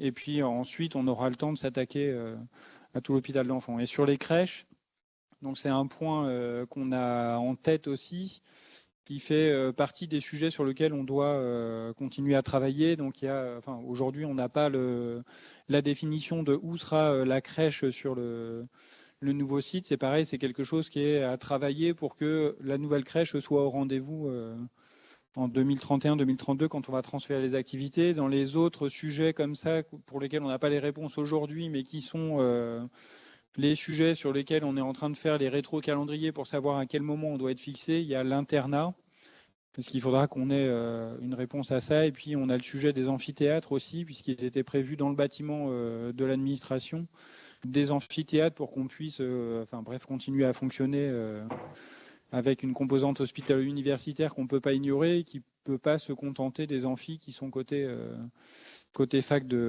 campus santé. Donc il faudra qu'on traite ces sujets-là, mais aujourd'hui on n'a pas la réponse. On a Enfin, voilà, on est en train de construire les rétro-calendriers pour savoir quand est-ce qu'il faut qu'on fasse les différents scénarios et puis qu'on prenne progressivement les décisions.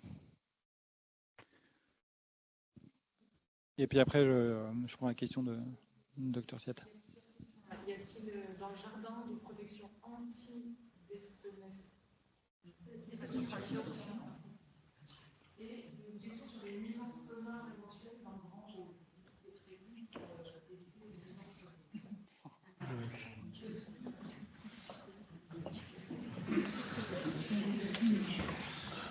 Merci.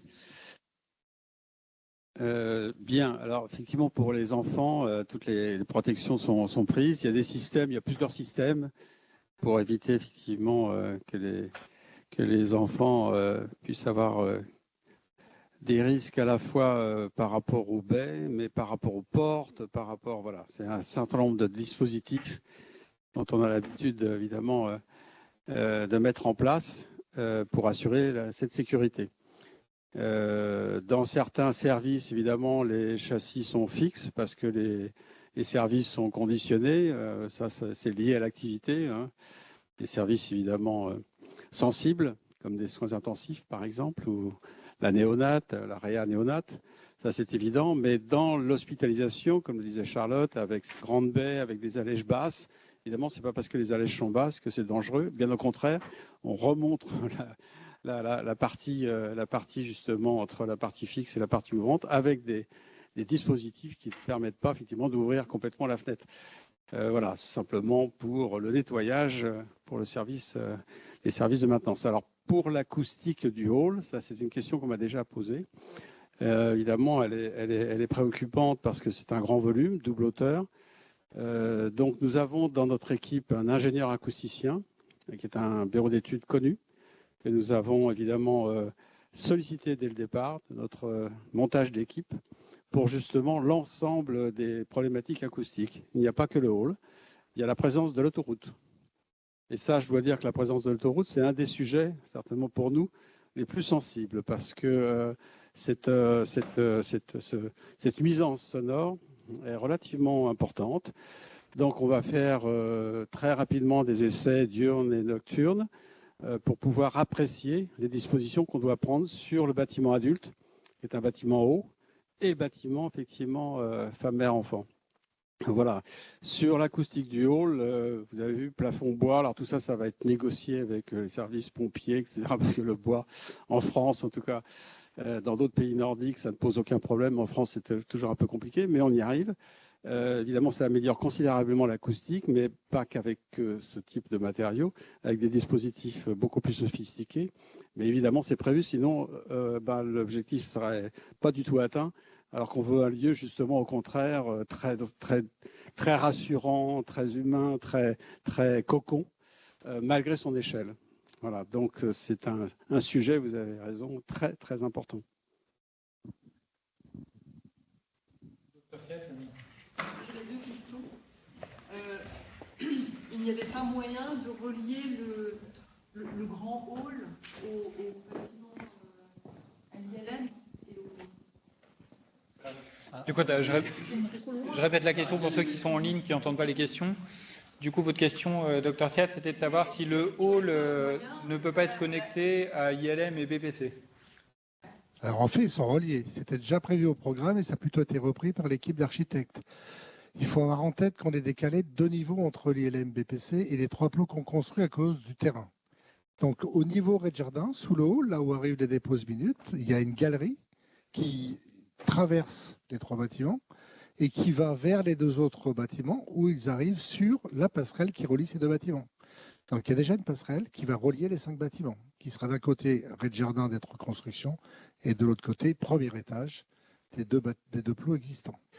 Ensuite, il y a d'autres passerelles qui sont prévues, notamment entre l'ILM et le plateau technique, et qui seront sur 3 étages différents, toujours décalés de 2 étages entre les plots BMT et les plots ILM.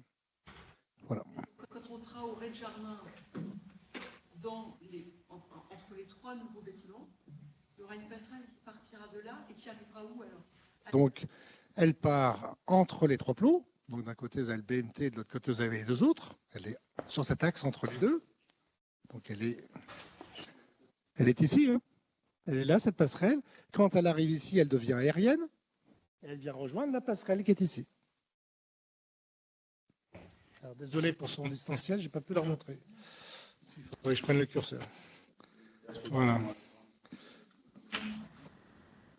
C'était déjà prévu au programme et c'est donc ce qui a été repensé par les architectes. C'est simplement parce que, évidemment, d'aller chercher ces bâtiments avec le volume du hall, ça on n'a pas pu le faire, tout simplement parce qu'il y a cet espace entre deux, entre l'ILM, le BPC et d'autres bâtiments, qui sont la rue, effectivement, la rue des urgences, la rue des flux chauds, avec sa déclivité et qui doit être d'une fluidité, évidemment, parce qu'on a tous les flux prioritaires. Et donc, on ne pouvait pas avoir de volume, si vous voulez, en contact avec ces bâtiments, ILM et BPC. Par contre, il y a des galeries de liaison, il y a 2 grandes galeries de liaison sur plusieurs niveaux qui relient, comme l'a dit Philippe, qui relient effectivement le hall, enfin tout le dispositif, à l'ILM et au BPC. Alors évidemment, c'est difficile parce qu'il y a le problème de niveau, mais... Alors. Non, ça ne sera pas, effectivement, c'est le hall avec des galeries de liaison vers.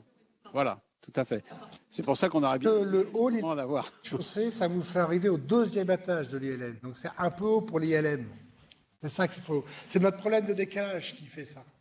Et non, évidemment, idéalement, on aurait voulu une galerie entre le hall de l'un et le hall de l'autre. Mais là, il y a trop de décalage de niveau. Voilà, donc on a pensé à s'isoler sur la galerie existante, qui est déjà la liaison entre les 2 bâtiments, mais elle est au 1er étage de Philippe Planton et de Louis Mathieu, qui correspond au rez-de-jardin de ce qu'on va construire. Là, vous les voyez sur le plan, les 2 premières qu'on voit, c'est les liaisons et les galeries qui seront entre Louis Mathieu et Philippe Planton, entre Louis Mathieu et le plateau technique, et on devine la galerie dont on parle, mais elle est sous les bâtiments, donc vous ne la voyez pas. Hop là. Sort un peu. Enfin, ce qu'on voyait tout à l'heure sur une des planches, là, c'était la pente là, qui est ici. Là. Et qui fait qu'ici, on est beaucoup plus bas que là-bas du côté de la chapelle. Il y a 2 niveaux d'écart. Et dans les jardins, ce sera des vraies plantes. Ce seront des vraies plantes. Alors ça, je ne vais pas pouvoir personnellement vous répondre, m'engager sur le jardinier, mais je peux m'engager sur les plantes. Mais... Des patios sont complètement inhabités. Vous voyez ? Alors, comme vous l'avez vu, ces grands bâtiments sont, on va dire, irrigués par la lumière naturelle. Ah, c'est très joli de dire ça, mais c'est vrai. C'est-à-dire qu'il y a beaucoup de présence de la lumière naturelle, car nous avons voulu évidemment des grands espaces patios, plus que ça même, c'est des grands jardins intérieurs, évidemment pour avoir le linéaire le maximum de façades en lumière naturelle. Cela étant, c'est vrai qu'il y a ces problèmes. Comment traite-t-on ces espaces en jardin, sec ou pas? Le problème, c'est d'avoir de la pleine terre ou pas. Voilà, donc il y a quelques grands jardins qui auront de la pleine terre, c'est-à-dire qu'ils pourront effectivement permettre de planter des arbres alors aux tiges, évidemment, soyons effectivement prospectifs par rapport au développement de ces arbres, par rapport à l'apport justement de la lumière naturelle et par rapport aux chambres. Mais tout ça, on a un paysagiste évidemment dans l'équipe. Tous les abords, tous les espaces de proximité et tous ces compléments d'aménagement paysager autour du bâtiment seront étudiés très très finement pour les parcours des patients, pour les véhicules, les flux doux, les vélos, les piétons, et puis aussi le paysagement, comme on dit, c'est-à-dire les plantations adaptées aux usages. Alors c'est vrai que dans ces bâtiments, on n'a pas eu trop le temps, mais ça me donne l'occasion d'en parler, c'est-à-dire que non seulement il y a ces espaces intérieurs avec ces jardins, mais pas que. Il y a des compléments, il y a parfois des espaces un peu, je dirais, terrasses, loggia, enfin, qu'on essaye d'intégrer pour avoir des relations toujours dedans, dehors, avec effectivement, non seulement, alors c'est le restaurant du personnel, c'est une évidence, parce que là c'est facile, mais par contre, il faut aussi trouver dans d'autres endroits au maximum ces relations avec l'espace extérieur, de façon, même si nous sommes parfois dans des activités en confinement, d'avoir effectivement toujours des perspectives vers l'extérieur pour avoir le plus de transparence possible, le plus je dirais, d'avoir le sentiment d'avoir des espaces rassurants. Voilà. Ça, c'est la clé parce qu'on a trop souffert pendant des décennies d'hôpitaux trop fonctionnalistes au sens, ça marchait bien, c'était un peu de la rigueur, mais avec cette dimension un peu oubliée, avec beaucoup de locaux en position centrale, sans lumière naturelle, etc.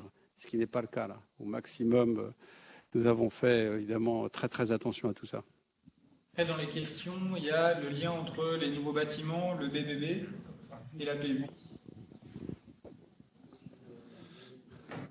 Alors, on va démarrer un groupe de travail. Là, en mars, on a sollicité tous les acteurs qui sont dans différents bâtiments existants ou futurs du site pour justement réfléchir à tous ces liens.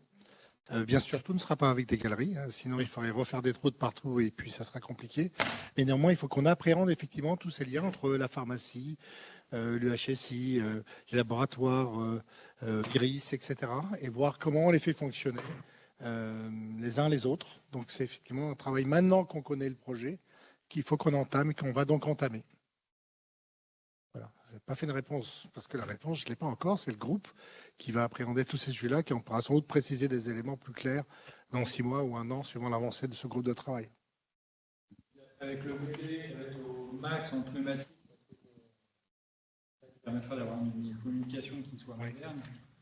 Et puis après, en PUI, il y a de PUI jusqu'au quai logistique, où là, ce sera plutôt du camion, du petit camion, etc. Et après, une fois qu'on est dans l'embase des différents bâtiments, là, c'est au maximum des transports automatisés de type les tortues qu'on a vues dans une des planches du film. L'objectif, évidemment, qu'on puisse avoir une logistique qui soit moderne et fonctionnelle pour sécuriser le fonctionnement des services. Le pneumatique va aussi à la pharmacie. Après, dans les questions qu'il y a en ligne...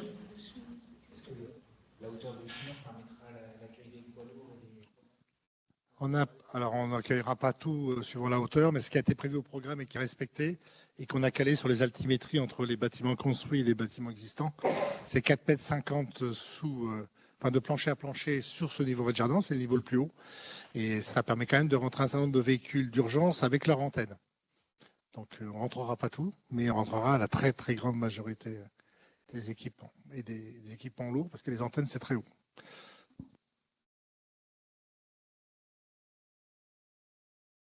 Pneumatique qui sera mis en place pour envoyer les examens et aussi vers la pharmacie.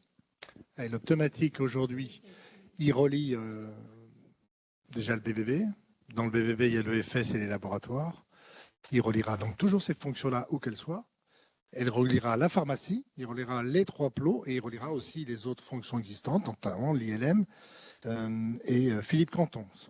Le pneumatique, de toute façon, on peut faire à peu près ce qu'on veut. Si vous prenez nos collègues lyonnais, aujourd'hui, ils relient les sites par le métro en pneumatique. Donc, on peut faire à peu près ce qu'on veut. C'est un peu plus compliqué pour d'autres ouvrages de transport lourd comme les AGV. Mais le pneumatique, ça peut voyager sur des kilomètres et des kilomètres.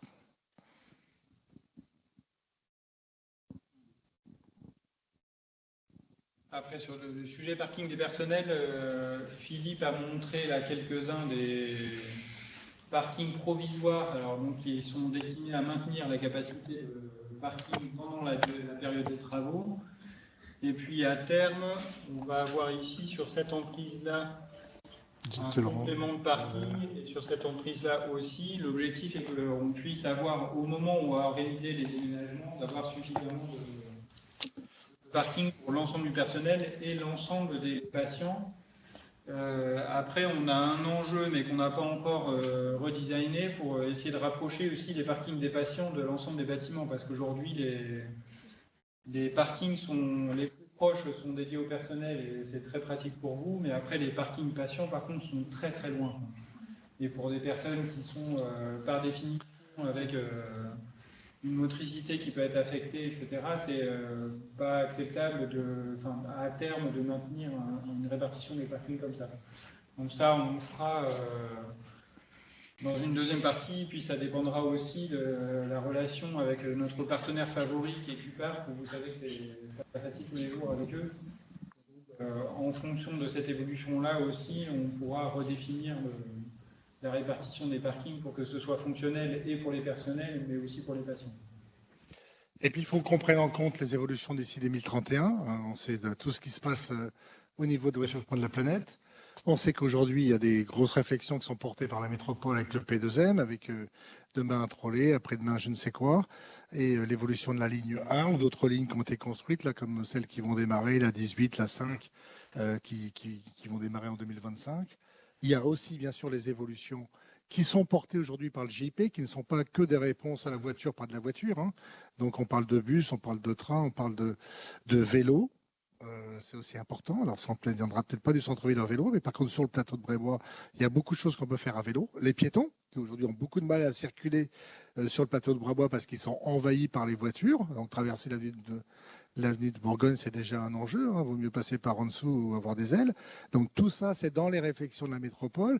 Et nous, il faut qu'on les suive parce que si demain, il y a 10% de moins de voitures que ce que l'on prévoit aujourd'hui, il faudra qu'on prévoie un peu moins de parking voiture, un peu plus de parking vélo ou autre.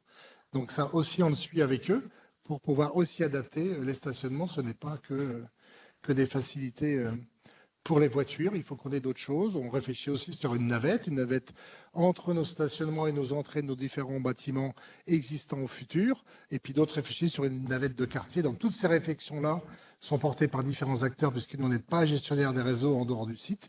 Et par contre, nous, on les suit pour essayer d'être au bon rendez-vous et avec les bons dimensionnements de ce qu'on aura besoin en 2031. Je vais répondre dans le fil à une question sur laquelle je vous passe la parole.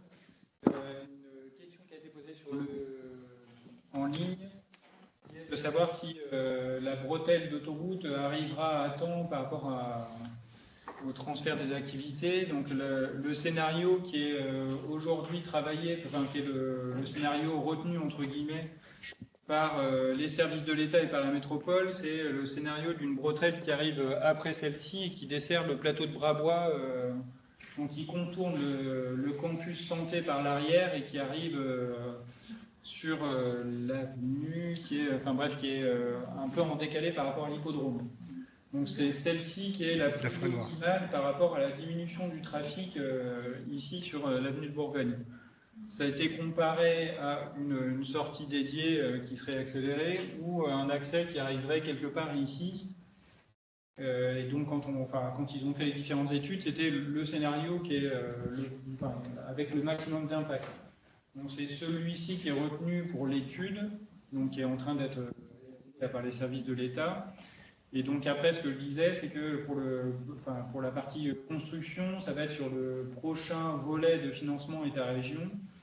Après, il y a fort à parier qu'on n'aura pas concomitance des deux chantiers parce que la zone n'est pas très très simple à travailler. Il y a un certain nombre de bois classés, etc. Et puis après, la zone derrière est dense malgré tout, même si on a l'impression comme ça que derrière le campus santé, on traverse les bois, mais en fait, c'est pas tout à fait le cas. Donc il y a fort à parier que la bretelle d'autoroute arrive quand même après la mise en service, ce qui nous promet quand même et une période de chantier qui va être compliquée. Donc ça, les équipes travaillent pour essayer de regarder comment est-ce qu'on peut avoir la base vie, le gros de la base vie chantier en dehors de ce campus-là, de manière à ce que les entreprises de construction, les entreprises de BTP puissent alimenter toute cette base-là avec la fréquence dont ils ont besoin et qu'après ce soit des transports qui soient le plus light possible, qui alimentent le site.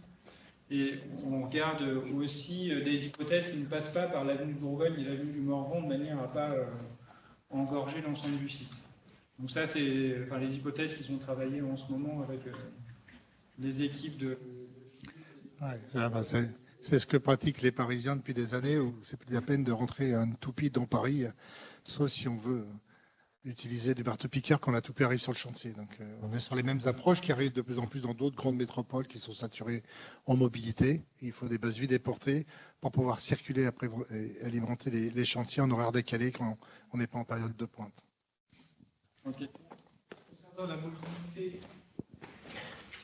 Concernant la mobilité sur le site et notamment l'accès entre les parkings et les bâtiments, il avait été, fut un temps, j'avais entendu parler de l'Urban Loop sur le site. Est-ce que ça reste encore d'actualité ou ça a été abandonné? Alors, on avait étudié Urban Loop, on a même chiffré une solution, la seule possible, qui était aérienne, ce qu'Urban Loop n'a encore jamais mis en œuvre. Et puis Urban Loop a dû partir sur les Jeux Olympiques et sur d'autres projets, notamment d'anciens. Donc pourquoi pas, ça reste d'actualité, mais maintenant il faut attendre les avancées de la métropole et de la région de l'État pour savoir si la logique d'une navette a un sens et pourquoi pas Urban Loop. Voilà. Après, c'est un coût, ça avait été chiffré à l'époque à 60 millions pour notre site. Donc si maintenant ils en font un pour le quartier qui traverse l'autoroute, qui aille vers l'université, ça sera encore plus onéreux. On va voir qui peut le financer.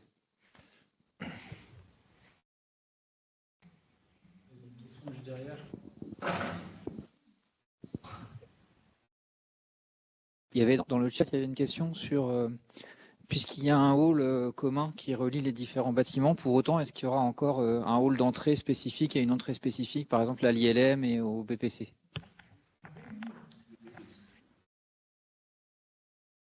Merci. Oui, bien sûr. Donc le hall a son entrée, évidemment, son entrée piétonne, hein, principale. Et quand on est dans ce hall, donc c'est comme voilà, donc une place, un agora, enfin, en tout cas c'est la fonction de distribution vers des entrées spécifiques de chacun des pôles, de chacun des plots, comme on dit. Bon, j'aime bien la notion de pôle d'activité. Donc c'est un hall qui, encore une fois, permet des échanges, des liaisons aisées, protégées, et puis des activités qu'on a vues tout à l'heure. Mais évidemment, ça n'enlève pas du tout l'identité. On a parlé tout à l'heure d'identité architecturale au niveau des façades, mais il faut avoir la lisibilité, dès qu'on est dans le hall, des différentes entrées des 3 bâtiments. Ça, c'est indispensable. C'est pour ça que vous avez peut-être remarqué qu'on a utilisé le bois et la céramique de couleur pour que chacune des façades qui correspond aux 3 bâtiments ait sa propre couleur. C'est une identité. Ça sera décliné avec la signalétique, avec les plasticiens, avec les artistes, pour pouvoir effectivement renforcer ce côté d'identité de chaque pôle. Effectivement, la question du collègue était bien de savoir s'il y avait un accueil spécifique pour chaque plot. Oui, donc, oui, voilà, oui, ça répond. tout à fait.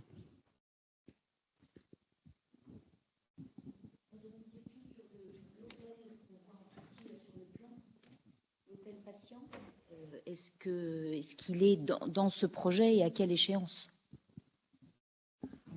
Non, il n'est pas dans le projet, mais nous, on essaie d'intégrer dans le projet tous les autres projets qui peuvent venir en interférence. C'est pour ça qu'on voit encore apparaître ce projet d'hôtel, qui ne sera pas forcément à cet endroit-là. À ma connaissance, c'est toujours en réflexion. Il y a déjà eu des choses faites dans Philippe Canton et un certain nombre d'acteurs travaillent à ses besoins futurs. Donc voilà, ça ne sera sans doute pas où il est dessiné, mais si demain il y a une construction et qu'elle est sur le site, il faudra bien qu'on préserve un espace pour la faire. Voilà. Je pense qu'on peut l'ajouter dans les thématiques qu'évoquait Arnaud Vanest, internat, administration, crèche, etc. Ça fait partie des points qui restent à prendre en compte.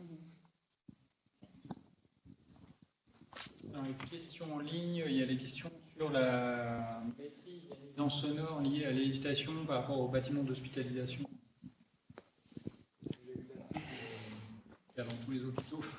Non seulement classique, mais que vous connaissez bien les acteurs d'Hôpital Central, un peu moins ceux de Brabois, parce qu'il va un peu moins souvent, mais il vient aussi. Pas du tout la même configuration. Brabois, on est tout en haut du site, donc le bruit en général, il va dans toutes les directions de la même manière, sauf s'il a des obstacles. Par contre, Central, on voit bien ce que ça peut générer sur le Poire ou des bâtiments à côté. Bien sûr que ça sera pris en compte, les règles d'acoustique sont d'abord définies de manière forte. Après, on a des contraintes. Nous, liées à notre fonctionnalité, on va aller éventuellement au-delà des normes, ce qui évoquait très bien Michel tout à l'heure, que ce soit sur la réverbération, sur la transmission. Donc la transmission, c'est comment éviter qu'un bruit traverse un mur, une paroi. Et puis la réverbération, c'est le phénomène d'écho qui font un brouhaha. Donc ces études-là sont devant nous, mais ces études-là, il faut les faire. On a dit très bien tout à l'heure l'autoroute. D'autres s'inquiétaient un temps sur l'arrivée des camions sous le BFME ou sur la rue des Urgences. Mais il y a d'autres endroits, on aura des équipements qui font du bruit, des endroits où il y aura des acteurs. Donc ces études d'acoustique, on va les démarrer prochainement. Et il y a des solutions, parce qu'aujourd'hui, on est capable de tout faire d'acoustique, y compris de ne pas s'entendre comme de s'entendre très fort, mais il faut le regarder avec précision. Je ne sais pas si... Non, je crois que c'est complet. Simplement, peut-être une remarque que m'a fait un jour un directeur général par rapport à ces problématiques d'élicitation du bruit apporté par les hélicos militaires. Parce que là, on avait des dispositions tout à fait difficiles, en tout cas, compte tenu de la position de l'hélicistation. Et c'est vrai qu'il m'avait dit, mais le bruit d'un hélico, c'est un bruit positif. C'est-à-dire qu'il n'est pas ressenti par ceux qui le subissent, comme un bruit, par exemple, d'autoroute. Un bruit d'autoroute, effectivement, c'est plus négatif dans le sens, d'abord, c'est en permanence, c'est sourd, c'est pénétrant, et là, il faut vraiment s'en protéger. Bien sûr, les bruits d'hélico aussi, parce que c'est assez violent. Alors, les façades seront étudiées, évidemment, dans ce sens, les châssis, mais en tout cas, c'est vrai que les indices, en tout cas, d'affaiblissement que nous donnent les ingénieurs acousticiens pour régler ces problèmes, qui ne sont jamais simples, hein. Tout dépend. C'est vrai qu'on a le NBH, le bâtiment le plus haut, hein, parce que les bruits, voilà, les courbes isophoniques montent, voilà, donc ne redescendent pas vraiment dans les patios. Donc c'est le bâtiment NBH qui sera certainement, et puis le BFM aussi, en tout cas bien maîtrisé sur les façades exposées. Mais encore une fois, les indices qu'on nous donne sont parfois moins contraignants, à la limite, en affaiblissement, que sur des bruits autoroutiers. Par rapport à cet effet-là, qui est en tout cas un paramètre à prendre en compte. Cela étant, comme disait Philippe, il y a la réglementation et elle sera respectée. On échange beaucoup avec nos collègues. On a fait déjà beaucoup d'échanges sur les hésitations. Il y en a quelques-uns qui ont fait des hésitations ces dernières années. Et il y a effectivement le problème du bruit. Il y a le problème aussi de la ventilation, et notamment au décollage. Donc effectivement, il faudrait qu'on a déjà un peu regardé qu'on n'oriente pas vous savez comment décolle un hélicoptère, hein, en marche arrière, et puis après il avance, qu'on ne soit pas décollage quand il recule sur un patient. Et ça fait partie des choses qu'on va appréhender. Voilà, il est plutôt favorable par rapport à, vous voyez, là, les deux FATO, les deux plateformes, là, les deux carrés. Donc, effectivement, c'est plutôt dans un sens favorable par rapport au cône, mais quand même, le bâtiment le plus haut, on le voit bien, c'est bien le NPH. Et c'est celui-là, sur ces façades nord, essentiellement, qui seront à protéger.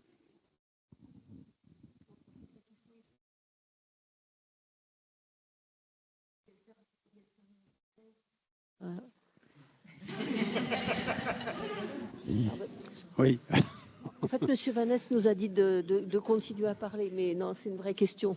C'est une vraie question. Alors, les services sommeil, on en a déjà fait. Effectivement, c'est jamais simple. Ça demande des dispositions tout à fait particulières. On fait des boîtes dans les boîtes et dans les boîtes et des boîtes. Tout dépend effectivement le degré qu'on veut atteindre dans les performances. Donc c'est comme les cabines audio. Voilà. Donc on est. Alors par contre les façades là sont particulièrement travaillées avec des vitrages spéciaux. Voilà, ce sont des conceptions ponctuelles pour ce genre de service. Les sommeils, on devrait le mettre à l'ouest du NPH et pas à l'est. Par exemple. Pas mal. Après, on arrive à faire ce qu'on veut sur des vitrages, hein, puisqu'on arrive à arrêter les balles, on doit pouvoir arrêter le son. Et bien sûr, c'est un certain prix. Voilà. Donc, si on peut prendre d'autres dispositions comme celle évoquée par Marc de Bouvry, c'est plus judicieux parce que c'est moins onéreux pour le même prix. Voilà.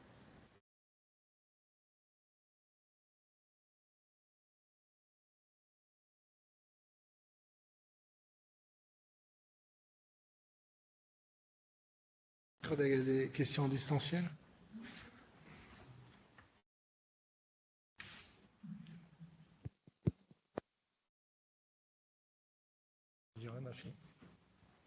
Pour les questions du jour, en tout cas, je crois.